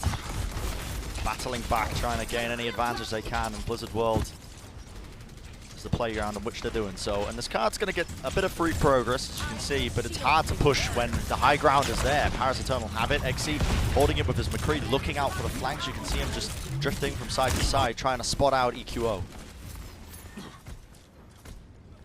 And Philly are going for a wraparound play here, aiming to take control of the high ground away. It looked like they were hesitating for a moment, but Philly will move up there. They won't be able to push the payload, though, in the meantime. They don't have a Tracer, and EQO is not really going to push the payload himself. He's required in the fights. So this high ground engagement's going to be quite tough, especially with Benbest Supercharger online. Okay, Supercharger is going to be used. Carpe, he's built up that bomb. Sends it in. Well, oh my goodness, running straight into them, and it's the Fusion turning up a little bit here. Xe trying to return the fire a little bit. He does take out Carpe and Bob. Dynamic duo going to be gone here, but the Fusion are definitely going to be winning this one now as they commit the window just to the fight. The Hulk going to be pulling them together for it, and the Fusion rolling forward even more. 3 minutes is what they've got, and they're making the most of it. Sparkle looks like he wants to go for a contest. Ooh. Oh, another rock from Fury. They have been so consistently excellent. Hanbin on the ball just to try and contest point B, but this does not look doable. It does not look good. I don't see a world in which Paris complete this. Yeah. Sparkle taken out as well. You can see Hanbin. The fact that he's had to switch over to the ball just to try and contest this is not a good sign. He will eventually fall, and now the Fusion are rolling with it. 4 minutes. A lot of time, but we've seen teams get stalled out here in this final section before. The Paris Eternal are coming close to their own blade. You can see Sparkle's just 2% away from that one. Hanbin makes the switch back over to the Sigma, so returning to the double shield, of course. But Philly have a bit of an advantage in the fight just because Fury has that gravitic flux. Xe is now moving over to the McCree again, aiming to shut down EQO's blade. EQO has kind of held onto his blades for quite a long time, not choosing to play hyper aggro like Sparkle. And Philly have done a great job at just disengaging, making Sparkle's life so much more difficult. Okay. That's a nice pick, though. That is a great pick. Actually, I think I was taken on the left flank on our screens right now. But yeah, Fusion, they know exactly how to play into that. FD God uses the rally. Paris tried to engage, you try and get a pick off the back of it. You know, the constant armor being replenished is a huge boon in the battle. And the Fusion know exactly how to play around it. But it does buy a bit of time, so 30 seconds off the clock as they try to rotate now back around, and they're going to see if they can create any openings of their own here. Positioning Carpe can land a headshot. Yeah, it is completely reversed, and Philly are getting closer and closer to big ultimates. The rally's already come out for FD God. That is a huge gravitic flux off onto the side there. Fury finding 3 targets.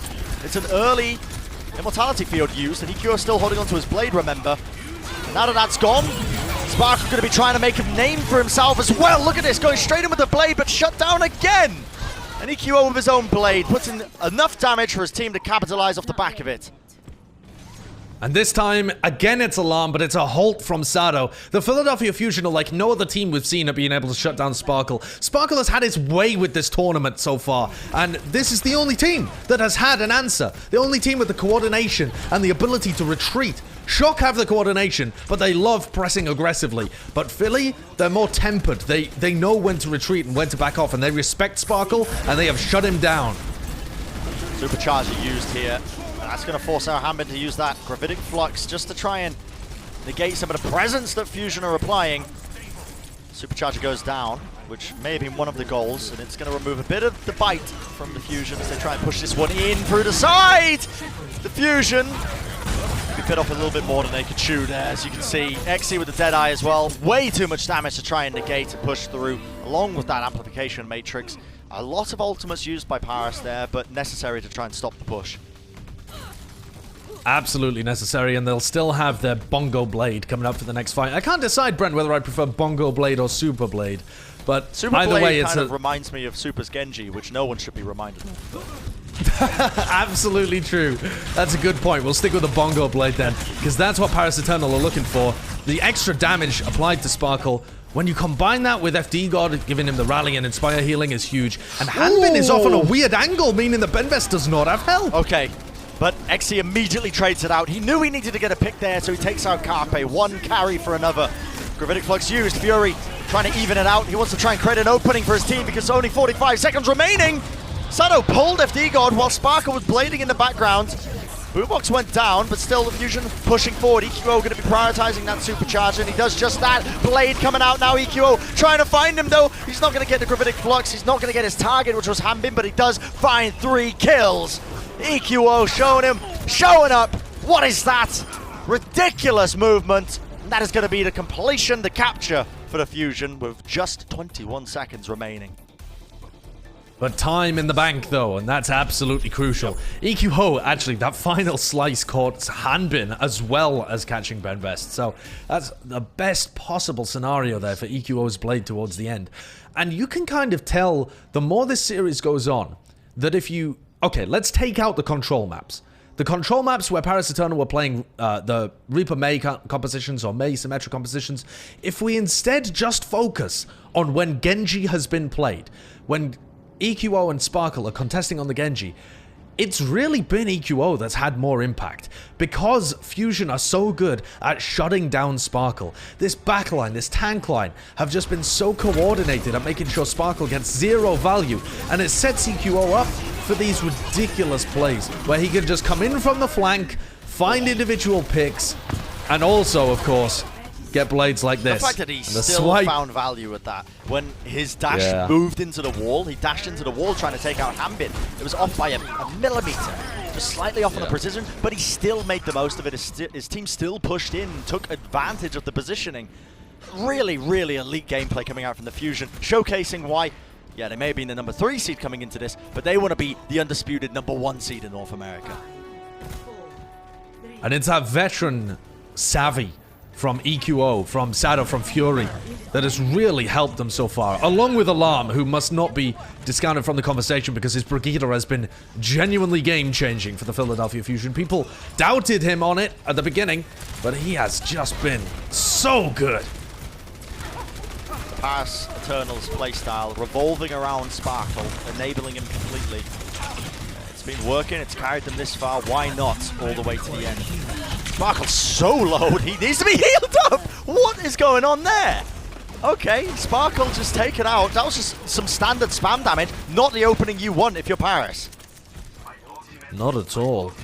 And Xe again on the McCree. I think it's even harder to get value out of the McCree on attack than it is on defense, but so far he has proven me wrong repeatedly, finding picks all over the place. Maybe gonna go for a flank and take the high ground, but it seems unlikely. I think he'll just push with the rest of his team. No, it does look like he's going for a flank, so he's going to try and occupy that high ground, despite the fact he's not on the Ash. Well, while they've been walking in, Carpe has just been peppering them with damage, and he's already built up a bob for this next fight. And Xe is snuck around the side. He's all the way up, away from the rest of his team. Ground. Yeah, we'll see what he's able to do here. He's actually peppering in damage into Fury. Fury is unaware, but the bob did force the positioning. EQO trying to get that kill into FD God, desperate for it. The dash to the wall, but he does get out alive, and now they move forward. Paris trying to make their mark. EQO shut down. Flashbang from XE enough to stop him in his tracks. Now XE going for a flank. He's hungry. He can smell the blood in the water. Boombox with a quick little 180. Somehow almost killing XE. Something that we don't really talk about too often, but showing that mechanical skill and putting it to the work. And now you see Paris Eternal just trying to take advantage of the fact that they're a little bit staggered. Positioning of the Fusion is all over the place. And finally, they're going to be rolling over them. With a lot of ultimates here that they can still expend if they feel like it's getting hairy. Sparkle on 14 health gets taken out. I think, could the Fusion even contest this? Am I talking nonsense, Josh? Yeah, I don't think they're going to be in a position to contest whatsoever. But they are going to get spawns, and they're going to have control of the high ground. The problem is, look at the Paris Eternal ult bank. They have everything they need. Benbest and FD God are at 90% of their ultimates as well. Hello. That was a two-man flashbang from EQO onto EQO and Fury. Almost looked like an Earth Shatter. You don't normally see multiple stuns up at the top unless there's a Rhine out on the field. But I think we need something spectacular from Carpe or from EQO in order to hold this momentum. Well, Paris look set to continue through the Streets phase. Carpe almost has the Bob, which a couple of times he's just saved it, waited for Sparkle to go in, and used the Bob to knock him back. As a bit of extra peel, you know, on top of the whip shot, the shield bash, whatever else they've got. But Paris are now going to try and lead this one in. They're going to use the amplification matrix, but it's very far back, which means that the Fusion, they can just wait around the shield. They're not really bothered. They're not really fussed about it. They're going to wait it out as the Paris Eternal are now going to start to rotate to the high ground. But they are going to be waddling, wading into a bit of a dangerous threat still. Going to be using ultimates here. EQO's Blade. Going to remove a lot of the utility. Takes it out, but Sparkle answers back with one of his own. Gets the kill. Very low in the process. Now we see the Gravitic Flux is being forced out. What a Gravitic Flux from Hanbin. Everyone fell so low. They put in enough damage just to take them all out. Great performance from him. And it is scrappy, but it works at the end of the day, and it means that the Paris Eternal are most likely going to be walking away with this, with the win. I say that. Except, I say that. The tanks still have the high ground, and Fielder was really weak, so there was chance. There's still a chance that this can be turned. EQO's found a pick. EQO's found a pick onto FD God. Hanbin's caught out of position. He's going to regroup with Benbest here, and okay, they can't move the round, which forced the tank away from the high ground. So if that cart got halted in the streets, then Fusion would have had to give up the high ground here. But okay, a reset now from Paris as they're going to rotate to the high ground themselves. Yeah, now this is going to be a much more even engagement as well. Philly have done such a good job here at bleeding out the ult bank of the Paris Eternal. They got an amp matrix to take control with. Oh, wow. That's so nice. A lot of damage. Great timing on the immortality field as well. A huge amount of damage sent out. And Fury forced to use his ult. What but EQO falls. Somehow finding a kill onto EQO. I believe that was a bit of a solo queue. Immortality field keeps him alive. Those right clicks, XE from the high ground as well. When he's on the McCree, anything is possible. Flashbang not going to be getting too much done as the Fortify was there, but this is his playground. Making magic before our very eyes. 3 minutes, 20 seconds. Very reminiscent of how much the Fusion had to work with. Now Deflect, yep, doesn't work against huge rocks. Oh, look how good Fury is, though. I don't think he's missed an accretion this entire match. So good. It's absolutely bonkers. We don't talk about him too much as being the best off-tank in the world anymore. There have been, you know, other candidates that have maybe stolen his throne a little bit, but Fury remains absolutely one of the elites, and he's making a good argument for him to return to the top in this series. So interesting, because Paris Eternal have split their team up into two here. Hanbin's on the flank. He has a Gravitic Flux, and I think he's trying to force the backline out by moving forward. They know he's got his ult. The Deadeye's going to be forcing them even further back, and this might be right into where they want them. Because Hanbin, look how forward he's playing. They've already got out the immortality field as well, Brent, so there's nothing to save them. Sparkle comes in with the blade, dashing through them. And there's the Gravitic Flux just on top. Pumps in so much damage. Fusion, though, they play together, they stick together. The heals are there, but is it enough to stop them when the damage is being followed through? It's a hard ask right now if you are the Fusion, still rolling in. EQO trying to turn it around with his own blade, finds two. Are you joking? The blade not quite there, but the right click definitely is, and they have turned it, thankfully, off the back of EQO's blade. What a sick clutch blade for EQO. Oh, it's so much fun to see this guy play. Making the same clutch plays that he was making back in 2018 on the Genji as well. And Sparkle, he actually got accretioned again by Fury when he went in with that blade. Even though he had every tool available to help him. Fury again is just so difficult to get past. And just by slowing him down, ensuring that the Fusion don't wipe, Great Fury ult. sets up EQO for the blade. Wonderful play by Sado to pull them together, but Exi takes him out. And Exi now has free reign off on the sidelines. The flank is paying off. Carpe falls. And he's just pumping in so much consistent damage, despite the fact that he's playing the McCree. No one's there to stop him. EQO has to stop this cart now. He had to use his deflect. Sado moving over to the Wrecking Ball just to try and stall this one. The Paris Eternal have the rally. They have so much health to work with that this cart doesn't look like it's stopping anytime soon. A couple of players remain, but it's not enough.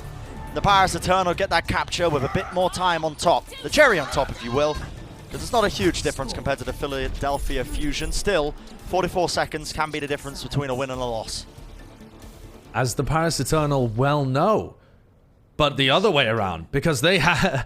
Similar situation happened with Kings Row, yeah. Kings Row was the mirror image of this, where the Philadelphia Fusion complete in overtime, and then Paris Eternal respond and can't quite get that over a minute difference. This time it's a 44-second difference.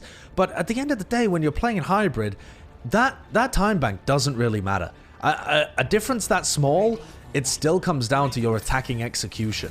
And Paris completely fell to pieces on Kings Row when the pressure really... When it came down to it, when the pressure was applied, they just couldn't pull it out, and Philly went ahead. 1 minute. It's all the Fusion have got on their attack, and that's what stands between their hopes and dreams being crushed. A team that's repeatedly failed to capitalize off of their finals, failed to convert it into a win, into a championship, if you will. This is their opportunity, their time to shine, because they're going to be on the attack, and they're the ones who have to make all the moves. So much pressure. Now, could still be a draw. Don't want to take that away for Mew as well. It's a little bit more anticlimactic to say that, but... Except it would make the series even longer, which I'm perfectly happy with when we talk about Paris versus Philly. And then there's going to be Philly rolling out. Same comp as usual. A lot of eyes going to be on Carpe and EQO to try and perform, to try and find those openings necessary to crack this point open. I believe last time it was an early kill on Sparkle, just trying to go a little too aggressive. So he's got to be a bit more measured in his approach. Carpe taking control of Snax Ramus. Yep. Oh, and that's an instant kill onto Fielder. Straight away, EQO with the dash resets. He's finding so much work. The Paris Eternal crumbling, reminiscent of the Kings Row that we've seen earlier, when the Fusion only had a minute, and they got that first capture. Heartbreak if you're a Paris fan. This does not set them up for success, but a great performance from the Philadelphia Fusion. Again, EQO's style of Genji, kill-focused, trying to get those confirmed final blows, and he does it again, builds up to a blade, and he can keep this rolling. Yeah, that blade is going to be pivotal for Carpe. Too far forward, he gets taken out. I think Bembest halted him forward, so now EQO's going to make a play, but he dies in the process, Josh. The overtime's going, and Fusion, they may have just thrown it away. The Immortality Fields are traded out. The damage is being done. The right clicks from Sparkle are too much. He doesn't even have the blade, but he does not need it. And now Sparkle builds one of his own straight into the fray, straight into the maw, the belly of the beast. So much damage, and that is going to stop the fight. That is going to stop the push. The Fusion, it was looking so good for them. Well, as Mary Berry says on the Great British Bake Off, one good crumble deserves another. They fell to pieces there, the Paris Eternal on defense, and then Carpe and EQO just threw themselves into the maw. That was an appalling mistake from Carpe to die that far forwards, especially when EQO has his blade up, and then to be fair to EQO, he just goes in to try and save and salvage whatever was left.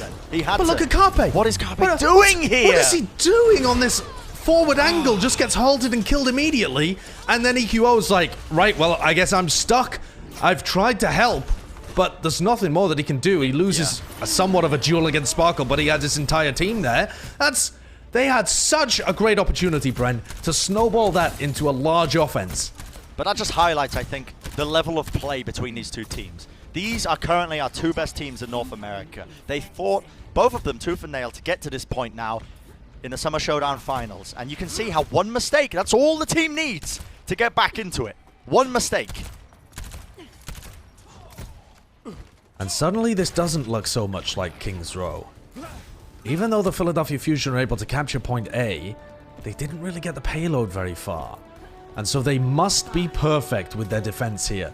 1 minute and 44 is only really 2 pushes. So much pressure, but they must hold on for both of those pushes. Map point for the Paris Eternal. They're on attack. They've got an extra 44 seconds in comparison to what the Fusion had to work with.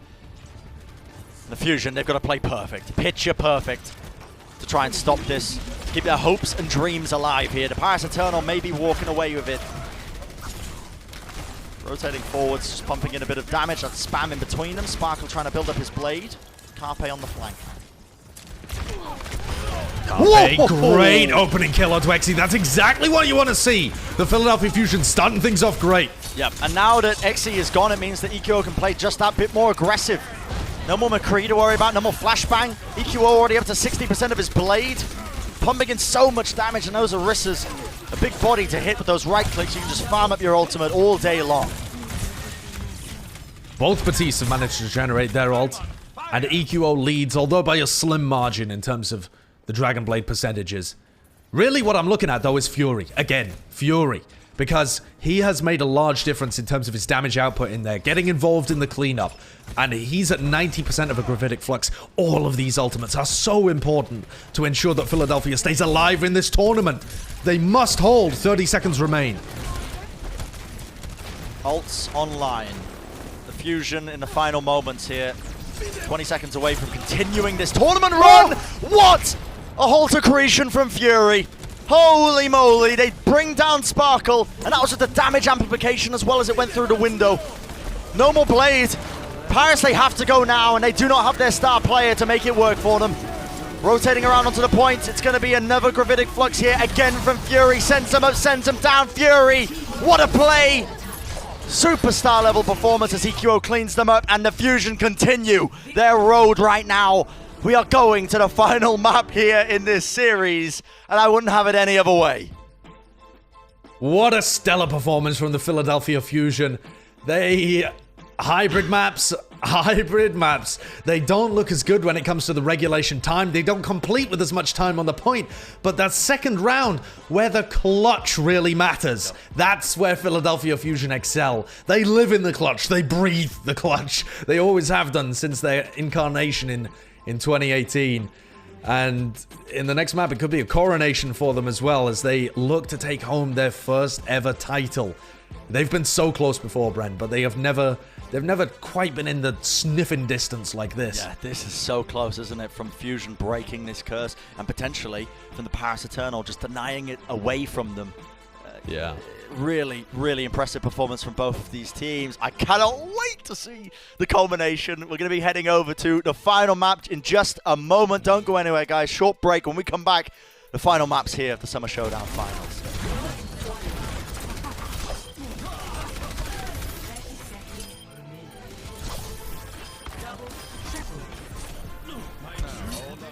Overwatch League online play is brought to you by Xfinity. Experience gamer-grade internet with Xfinity X5.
Ladies and gentlemen, boys and girls, people of all shapes and sizes, this is shaping up to be a finals. And my goodness, the Paris Eternal versus the Philadelphia Fusion going to potentially, I say potentially the final map because we're heading to Rialto. So a draw is still possible, but incredibly unlikely. Incredibly unlikely. Yeah. We are almost certain to crown a new champion of NA right here. We've already crowned a new one over in APAC with the Guangzhou Charge de-seating the Shanghai Dragons from their throne.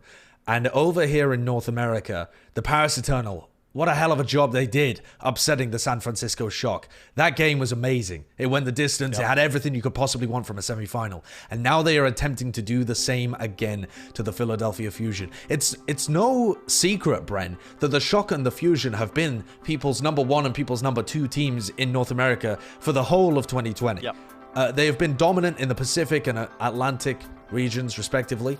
And Paris will have to beat them both in order to get this title.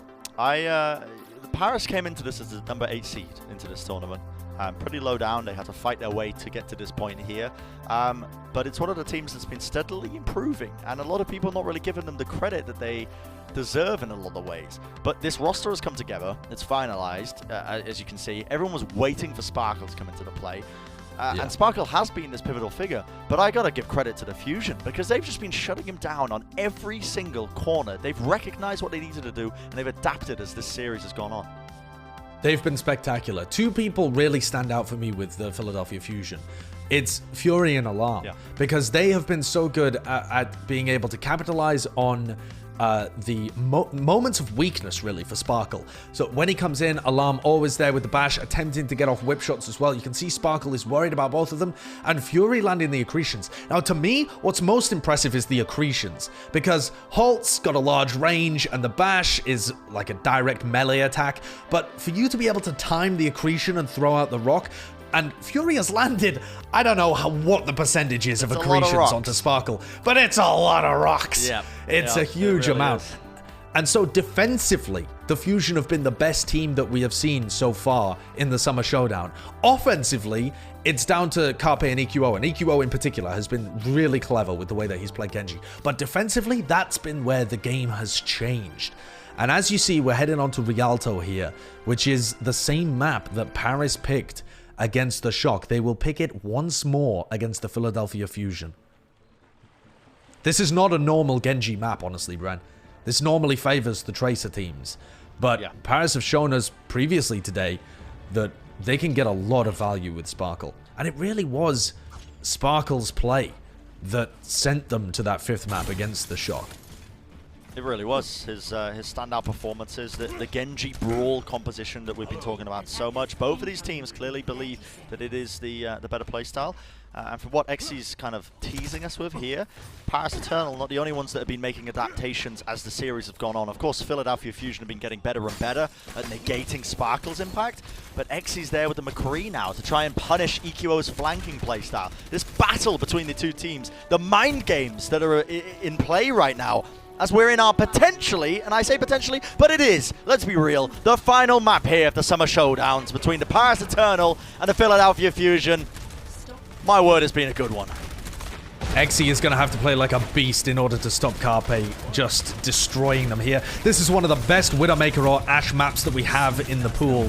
And Carpe is going to have a lot of angles to be able to work with. Yeah. It's down to Xy and Sparkle, really, to win this one for the Paris Eternal. See, the Halt comes out, the rock blocked there by a shield. That was Fury. Again, good timing from him. And this time the Paris Eternal rotating over to the high ground, while Sparkle is just focusing on pushing the cart. So he's trying to force one of the players down onto it, which is EQO. Halt comes through, dash into it. Sparkle up to almost 70% of his blade, but EQO goes down, caught unaware. And that was Xy again, that threat of the flashbang, but the fight still continues down in the lower sections.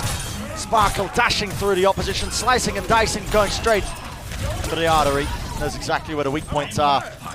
And he has that blade ready and waiting, Josh. As soon as EQO got taken out, Sparkle was there, ready to go aggressive, not worried about his backline anymore, not caring, honestly, about what the Philadelphia Fusion would do to him. And he is 65% ahead of EQO. And they have immediately captured point A. And Philly aren't even set up on the high ground here. This is weird. Normally you would see the Fusion immediately set up on high ground and start putting pressure on Paris as they cross the bridge. But they've been slow to do that, and Paris have already crossed. Yeah, EQO got caught out of position, but that's pretty brilliant from Carpe, if I do say so myself. Nice little headshot onto Exi. That is great for them. You can see the dash through, desperation by Sparkle as he tries to make something happen. And the rest of Paris is going to be feeding into them. So, decent challenge now from the Fusion to stop that one. Very good high ground control and brilliant pickoff at the beginning by Carpe. This is a very powerful position to hold. We have seen the meta evolve on Rialto quite a lot, to the point where we've seen teams just never be able to push past the bridge. I'm thinking of Decay when he was playing for Dallas against the Houston Outlaws. I'm thinking of Shanghai when they played against the Spark. We know that good teams can just stop players crossing this bridge, and I worry about what Exi is going to be able to do. Having said that, I feel like I say it every time he's on the McCree, and he still manages to come up with the goods. Oh, if Digo goes off the edge of the map! There's Alarm with the whip shot, finds it.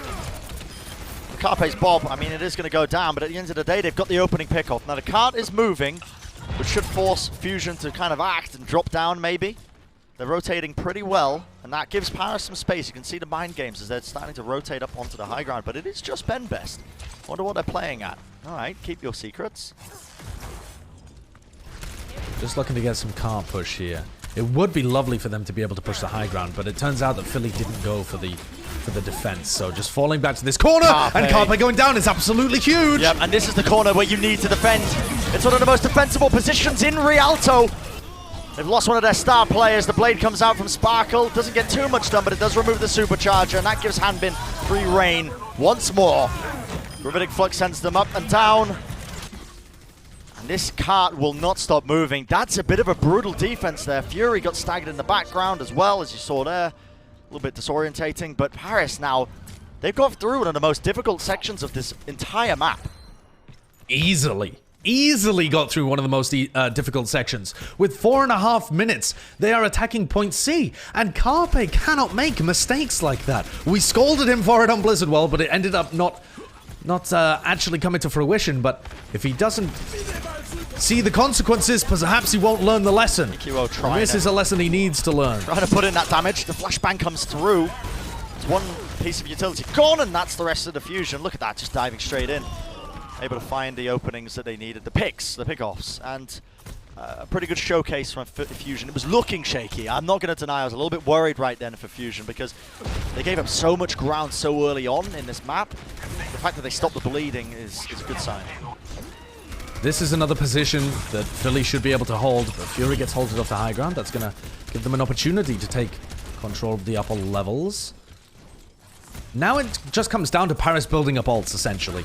I don't think they'll actually want to push with the Amp Matrix and the Deadeye. Oh, if Carpe goes down here, it really could be a disaster for the Fusion. Carpe might not know what's going on right now, but there's like a bit of a divide and conquer strategy going on. You can see Benbest got the kill into Alarm there. EQO forced out the blade, and he is going to get 2. But Exi follows it up onto Carpe. Even trades. Nice mechanics. EQO. Dash into the melee, more than enough. Dodges the flashbang, pretty clean from him. And that one to the highlight reel. You definitely think of Sparkle as the more mechanically gifted Genji, but EQO is no slouch whatsoever. Yeah. He combines that veteran understanding of how the game works with honestly fantastic mechanics. Back when the Fusion had Shadowburn, one of the most world-renowned Genji players of all time, EQO still had playtime over it. That's how good EQO is on the Genji himself, how well he fits into the playstyle of the Fusion. Showcasing it here and now. But the Paris Eternal have got openings because you can see the ults are coming online. Almost up to both of those tank ultimates. And Sparkle has that blade. As much as we've gone on about the Fusion being so good at negating it, sometimes it's quite difficult to do. Now, Gravitic Flux is going to force down, and that is a great collapse onto Sparkle. Half HP, the dive attempt was there. And another teamfight win. This is pretty good for the Fusion. A beautiful shutdown. That's Fury again. He gets the Gravitic Flux onto Sparkle, which is normally a really difficult thing to do. You have to be monitoring the Genji's dash cooldowns, and he does there. As Sparkle goes for the engage, there's EQO towards the end as well. This is just a replay of his previous blade, where he was able to tear people to pieces. But we're going to cut that a little short because Paris are going to come back on the attack. There's 2 minutes left for them, and they have all the ults they could possibly need. Yeah, a lot of ults indeed. Rally just to enable them to walk through. Sparkle with the blade stun, bashed up, taken out again by Fury! You've got to be joking! Superb performance from the off-tank. Was known as one of the best divas in the world, but Paris do not want to give it up! What? Exi, the Deadeye into the Gravitic Flux, straight up in the air, and they gave them the angle. It gave Exi the angle, the opening he needed to capitalize. And just when you think Sparkle shut down, the fight is over, the push is ended, they answer back, and you remember, oh goodness me, yep, Exi, one of the best McCrees in the world. Deadeye is so difficult to find value within this meta, but the Flux combination is perfect. And as much as Fury and Alarm are just amazing defensive heroes, how do you defend this? Paris Eternal have already taken all of the position necessary, and AQO is weak. Xy's just plinking people from the back, but FDGod does fall. Some real snowball potential here, though, as they're trading out the players, but Sparkle goes down from the hip shot, and Bukape still alive, pumping in the damage. They can breathe a sigh of relief. Fusion going to be holding on to this point. Not letting them push, but it is final fight territory right now for the Paris Eternal. No ultimates to work with, not even really a lot of time as well for them to get in here. This is desperation from Paris. They need some huge play from Xy, otherwise Philly, with their amazing defensive play, are going to hold Paris away from a full completion. Yeah, a lot of ults to be able to work with. It seems insurmountable. The advantages that Philly has are huge, but we've seen weird things happen so far in this series. Both of these teams are so good in the clutch. Amplification Matrix forces them back, but it's actually Fusion who back off to the point. They want to get caught out. A flashbang is going to connect, but the heals are there. Dash through from EQO, and now the blade comes in! Monstrous combo! EQO slicing through the opposition. That should end that push. Indeed, it does. The Paris Eternal are going to be stopping just short of the finish line. Oh, well, the Philadelphia Fusion can be quite pleased, I think, at stopping that one. What was looking like, honestly, I'll say it, a bit of a disaster early on. They had a bit of a failure to try and defend that one in the first section of Rialto, even during the middle section where you go around that U-bend and you can hold from the high ground from the stairs. The Fusion failed to hold on, so the fact that they prevented this full capture, I've got to commend that. And here's that replay that we tried to run before. It's EQO's blade, just to ensure that Paris have no chance of being able to take control. And this is really, I mean, this is so stylish as well, the immediate 180. That's great mechanics. But plays like that, and plays from Fury in particular as well, were what saved the Philadelphia Fusion on Rialto. Because they really should have already lost this map, essentially, because Paris were making stonking time through point A and B, like you just said, but they held it together on C, and that's what's so fun to watch about these ESCO maps, is at any point the momentum can just immediately switch, and a team can dig their heels in and really hold on. Well, especially and a team the like defense Philly. of the Fusion was so good. Right, you think about some of the most clutch moments of all time, this is what Philadelphia Fusion are known for.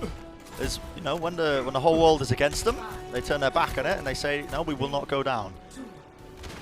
Could you predict, Bren, right now, who's going to win this series? I couldn't. Think so. No. I have no idea. I have no idea in the slightest. I'm sure it's quite stressful. I'm a fan of both of these teams, so it is quite stressful for me watching it, but not sure who I want to win at this point. Xy going to be playing that Widowmaker, searching for a shot or two. Going to be holding down the flank right now. Find yourself someone to hold it down. Xy sending a shot in from the left-hand side. That's some nice dynamite damage. Fairly far back. Yeah, pretty decent dynamite damage, and that's normally the cue for Philadelphia Fusion. They'll try and get big Halt Dynamites and have EQO finish off a pick, but they need to play for the high ground first, I think. EQO's trying to play on the side here, and he did get hurt a little bit. Now he's playing a bit more like Sparkle, getting himself involved in the team fight, getting that deflect up, but he's just been totally countered. The Paris Eternal did way more damage in that fight. Sparkle has built up a blade already. What in the Lord's name was that? Okay, the Paris Eternal, they defend. And yeah, from the Fusions there, you saw signs, so to speak, that they were almost mirroring the Paris Eternal's playstyle, trying to go for the Halt dash to try and build up EQO's blade. Paris Eternal say, no. Listen. You can't mirror what we've been doing this entire series long. They put an end to it with their own, and now, as you said, Josh, they've got the blade, and Xy's still on these long sight lines presenting it, but the blade comes out. A lot is done. They're booped back, they're sent backwards, but finally the kill comes through. Sparkle put in so much damage, so much work that he's able to clean up the team fight with the help of the rest of his team. And only the Blade invested. That's fantastic economy from the Paris Eternal. Normally you see Blade and Rally, or you see Blade and Supercharger, or sometimes, like Philly have been doing, the Blade and the Flux. But the fact that Paris only had to use that single ult has bought them so much time. Oh, Alarm saw. Even if the rest of his team didn't, Alarm's got keen eyes, and he spots out the threat on the side. Yep. Situational awareness through the roof. Now the Fusion have got the ults. Window's probably going to go down. Indeed it does. So pumping damage through it. Both teams just trying to take it head on as they both use their amplification matrices, but forced backwards now. Rally used as well. Alarm's going to be trying to lead it in, but fades away for both of these teams. Now we see Gravitic Flux connects onto a lot of targets. Best uses his Fortify to negate a lot of it. EQO so low. He's only on 7 HP. Still gets the kill, but eventually shut down. Xe from afar puts an end to it. The dash through, the Fusion finding the Picos. A lot of damage, a lot of sustain. I think Alarm being one of the key figures there in that team fight. Yeah, Fury and Alarm. They're such an amazing duo. They're normally defensive to shut down Sparkle, but this time they're playing offensively. Using the Rally, using the Gravitic Flux, setting EQO up, and then pummeling everybody else when it comes down to that brawl. Are Paris really going to try and defend this? Okay. Interesting maneuver. Xe finds a pig. Xe finds two. No, no, no. It wasn't supposed to end like this on the flank. What a turn of events. And that has just put so much damage. The Fusion, I think they're left aghast. They don't know what to make of it.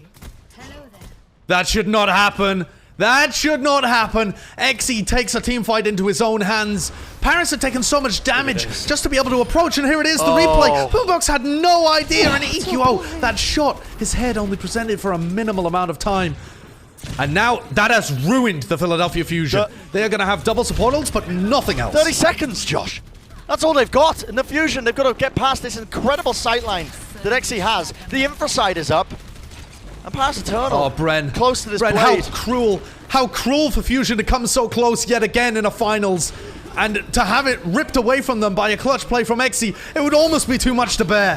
Hopes and dreams of the Fusion right now laying bare.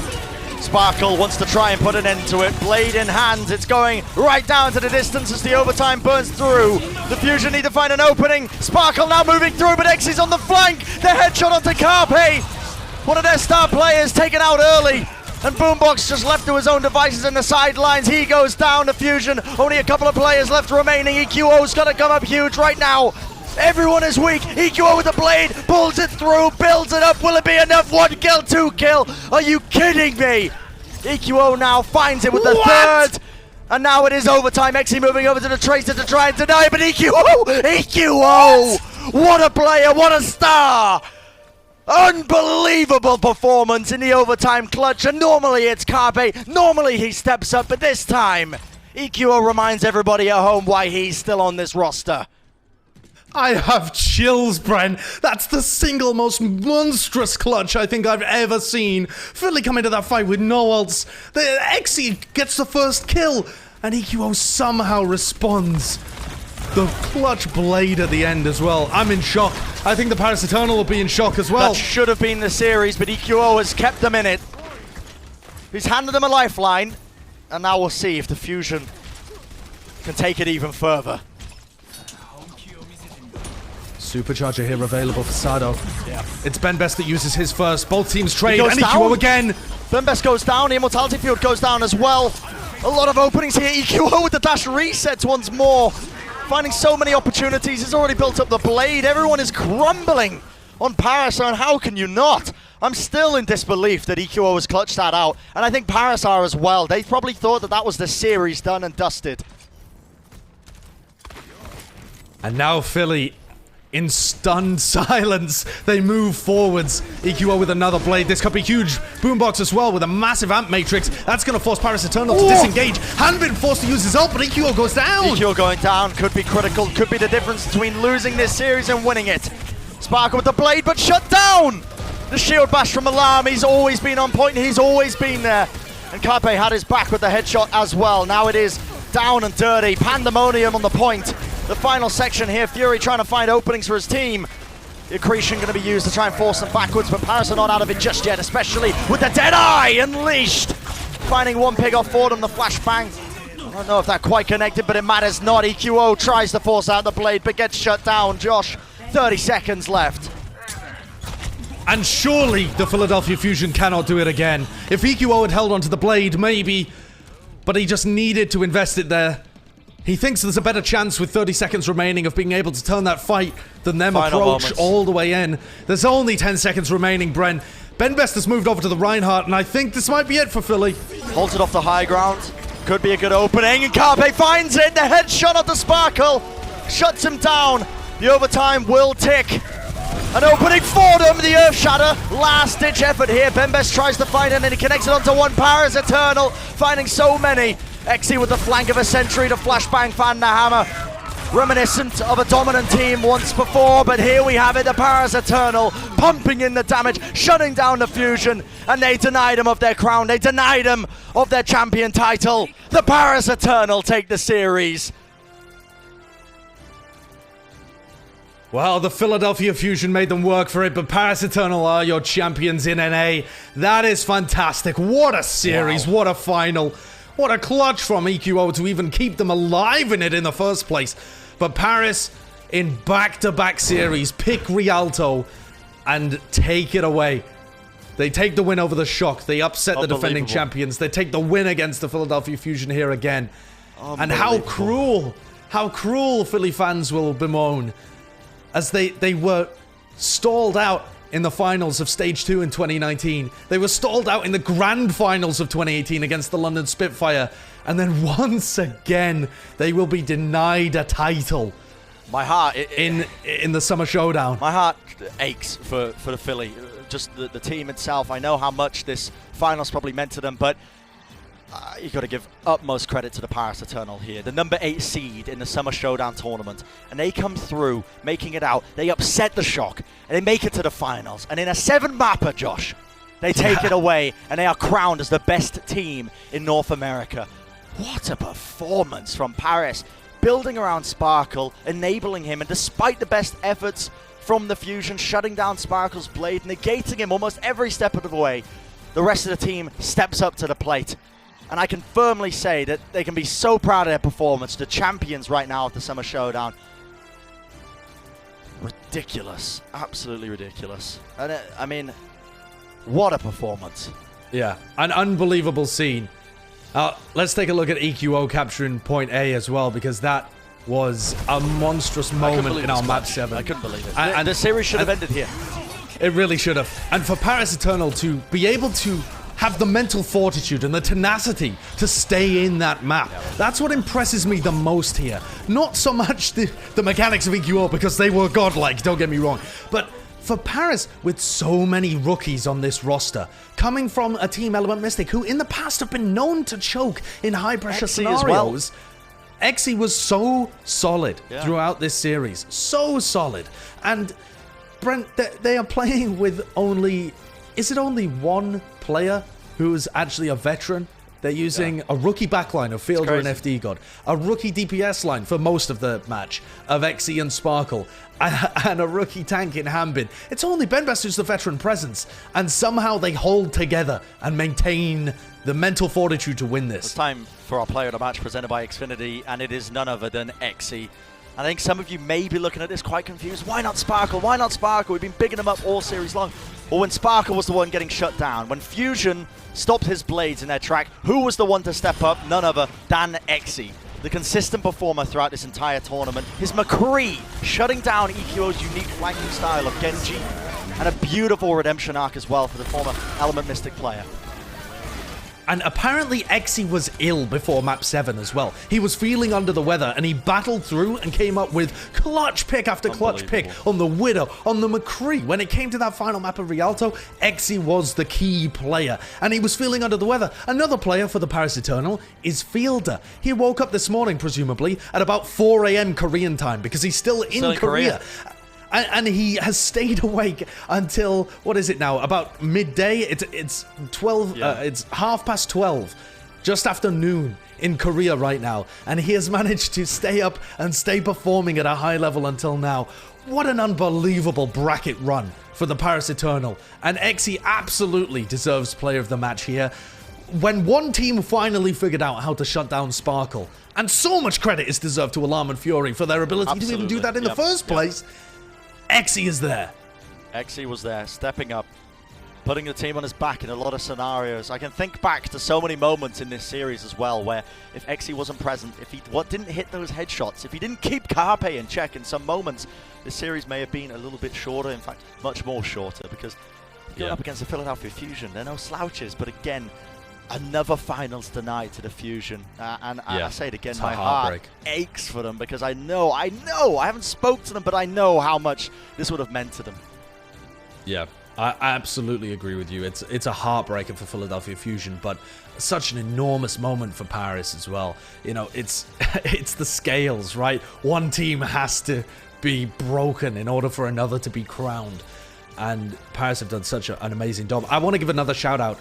Another piece of the puzzle for the Paris Eternal, their coaching staff having the presence of mind to be able to sub in Soon and Nico at different times throughout this series to dominate on the control maps. These were the only maps where it seemed one-sided, and it's because Paris had specific plans for how to deal with the Philadelphia Fusion if they took them to Lijiang and if they took them to Nepal. Soon came in both times, Nico came in for the first map of Lijiang, and they delivered fantastic performances. So an all-round great result for Paris Eternal. I love it as well, because when the addition of Sparkle came and Exi came into this team, into Paris Eternal, everyone was saying, well, that's it. We won't see the French players ever again. Yeah, you know, bye-bye, Nico. See you later, Nico. See you later soon. We're never going to see you get any play time. But the fact that the coaching staff have the knowledge and I guess just the gall to just be able to make those adjustments, because not a lot of teams would sub out Exi or Sparkle when they're playing that well. Not many of them would make the risk to change up the team chemistry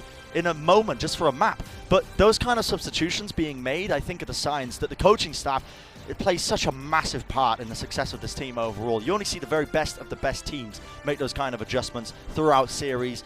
Teams like the Shock, for example, of which 9K, one of the coaches for Paris, used to coach.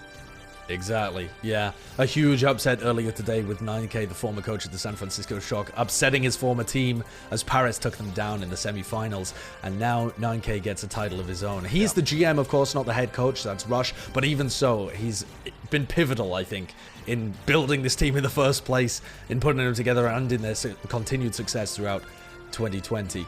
I'm excited to see where this goes, because you have to... Think about the grand... overarching sort of implications of this now. The Paris Eternal haven't had the greatest sort of run thus far in the overall season, but now they've just got 3 more wins from winning this tournament. And now, realistically, they have a very good shot throughout the rest of the season to get a very high seed. Yep. That's absolutely the case. I mean, they were lagging behind a little bit. I think they were at like 7th place overall in the standings. But with these 3 additional match wins they get for being the champion of the Summer Showdown, that's going to rocket them upwards. And not just that, that's going to add to their confidence as they come back into the regular season games too. You could see that. I mean, nobody can say that it was easy for Paris. No one can say that they didn't beat the 2 best teams in North America. They came in and they beat the Shock in 5, and then they beat the Fusion in 7. Yeah. It was tough. They're not head and shoulders above the competition, but they are currently our best team in North America. Yep. And what an upset against the Shock as well. How many maps in a row did the Shock win? I mean, I know that they had the losses earlier, but I think it was week 8 when the Shock last lost. Yeah, I think it was 15 maps in a row or something like that. Yeah, the Shock had won. To break that, I mean, that's just quality Overwatch. What we've seen today is a return to form of what people think of when they think of the golden age of Overwatch. The Genji being played, the dives, the coordination, the star players, the prowess that we've seen. It's been just magic, honestly. Absolute magic. Thank you so much, Jeff Kaplan, for buffing Genji. It's a controversial opinion, I found out. A lot of people really dislike Genji right now. Yeah, I mean, I just don't see how you could watch a match like this and not find it enjoyable to see, because it's not like Sparkle was dominating in every fight as well. It took a while for Fusion to figure out how to counter it, but they really did. Alarm and Fury did an excellent job, like no other team has done at being able to shut down Sparkle, and EQO had to adjust his style in order to have more impact in the fights. But it just wasn't enough. Yep. Well, we've got an interview with our winner, our star player as well, Sparkle, with Avala to help translate. Zoe, take it away. Thank you so much. Welcome to the show. Of course, Sparkle as well as Avala. And huge congratulations to you and your team. Thank you. Right, let's start it off with what is going through your head right now, as you were probably considered the underdog coming into this very match. How are we feeling right now? 아무도 파리가 그 결승을 우승할 거라고 생각하지 못했을 텐데 지금 현재 머릿속에 무슨 생각이 드시나요, 스파클 선수? 일단 리그 와서도 우승을 해가지고 일단 제가 리그에서도 충분히 통하는 딜러인 거를 이제 시청자분들한테 증명을 했고 이제 약간 너무 치열한 경기를 펼친 뒤에 우승을 하니까 진짜 너무 기쁩니다. So he is glad that he was able to win the tournament, even in Overwatch League after the gauntlet, and he is proud that he was able to show him that he is a DPS player that can even work in Overwatch League. And it was such a close match that he is really happy that we won it in the end. I mean, yeah, this was about as close as it can get. So Sparkle, what do you think gave you the edge in the end? 그 말씀하셨던 것처럼 엄청 경기가 아슬아슬했잖아요. 마지막에 파리 이터널이 이길 수 있는 그 한 끗 차이가 뭐였다고 생각하시나요? 일단 매우 급한 상황이었는데 다 같이 흥분하지 않고 이제 전부 다 진정한 상태로 자신이 할 수 있는 최선의 플레이를 해가지고 이제 이겼다고 생각하고요. 이제 마지막에 이제 엑스제타의 선수가 자신의 모든 것을 보여줬기 때문에 설명이 필요 없을 것 같습니다. So of course it was very close match, but we didn't all get excited. We tried to stay as calm as possible and play our best. And in the end, our Xe and Sparkle both showed off their hearts out, and that's what really made us win in the end. Yeah, a huge clutch plays there in the end on both sides, actually. Now, you know, with the current meta being what it is, with Genji being such a dominant hero there, and of course also with you being one of the newer faces in the league, all eyes are on you. How much pressure does that add for you in an important match such as this? 현재 겐지 메타이기도 하고 스파클 선수가 이제 주목을 많이 받는 신인이잖아요. 그래서 이런 큰 무대에서 자기가 잘해야 된다는 그런 부담감이 컸나요? 큰 무대이기도 하고 이제 겐지 메타에서 제가 이제 겐지를 잘한다는 평가를 받고 있는 선수 중에 하나이기 때문에 이제 안 좋은 모습을 보여주면 이제 약간 제 명예에 이제 금이 가기 때문에 최선을 다했지만 오늘 마지막 결승전에서는 제가 컨디션 관리가 좀 힘든 관계로 안 좋은 모습을 좀 많이 보여드려서 죄송합니다. So of course, I had pressure because it was a big matchup in the finals, and I was one of the players who is known as one of the best Genji players. But in the end, today in finals, I am kind of sorry to my fans because I failed to manage my physical condition, and it wasn't the best I could perform. Well, I would like to disagree. I think you absolutely popped off and you rocked the server. It was such a joy to watch you and your team winning tonight, playing tonight in the semifinals already, as well as in the finals. So Sparkle, thank you so much for that amazing performance of Overwatch we just got to witness. And once more, congratulations to you and your team on that big victory. Thank you. Thank you. Thank you so much, Avala, as well, for joining us to help translate. And we are now going to head into a very quick break. And afterwards, we will be breaking down that final match of the day and discuss our Summer Showdown champions. Stick around.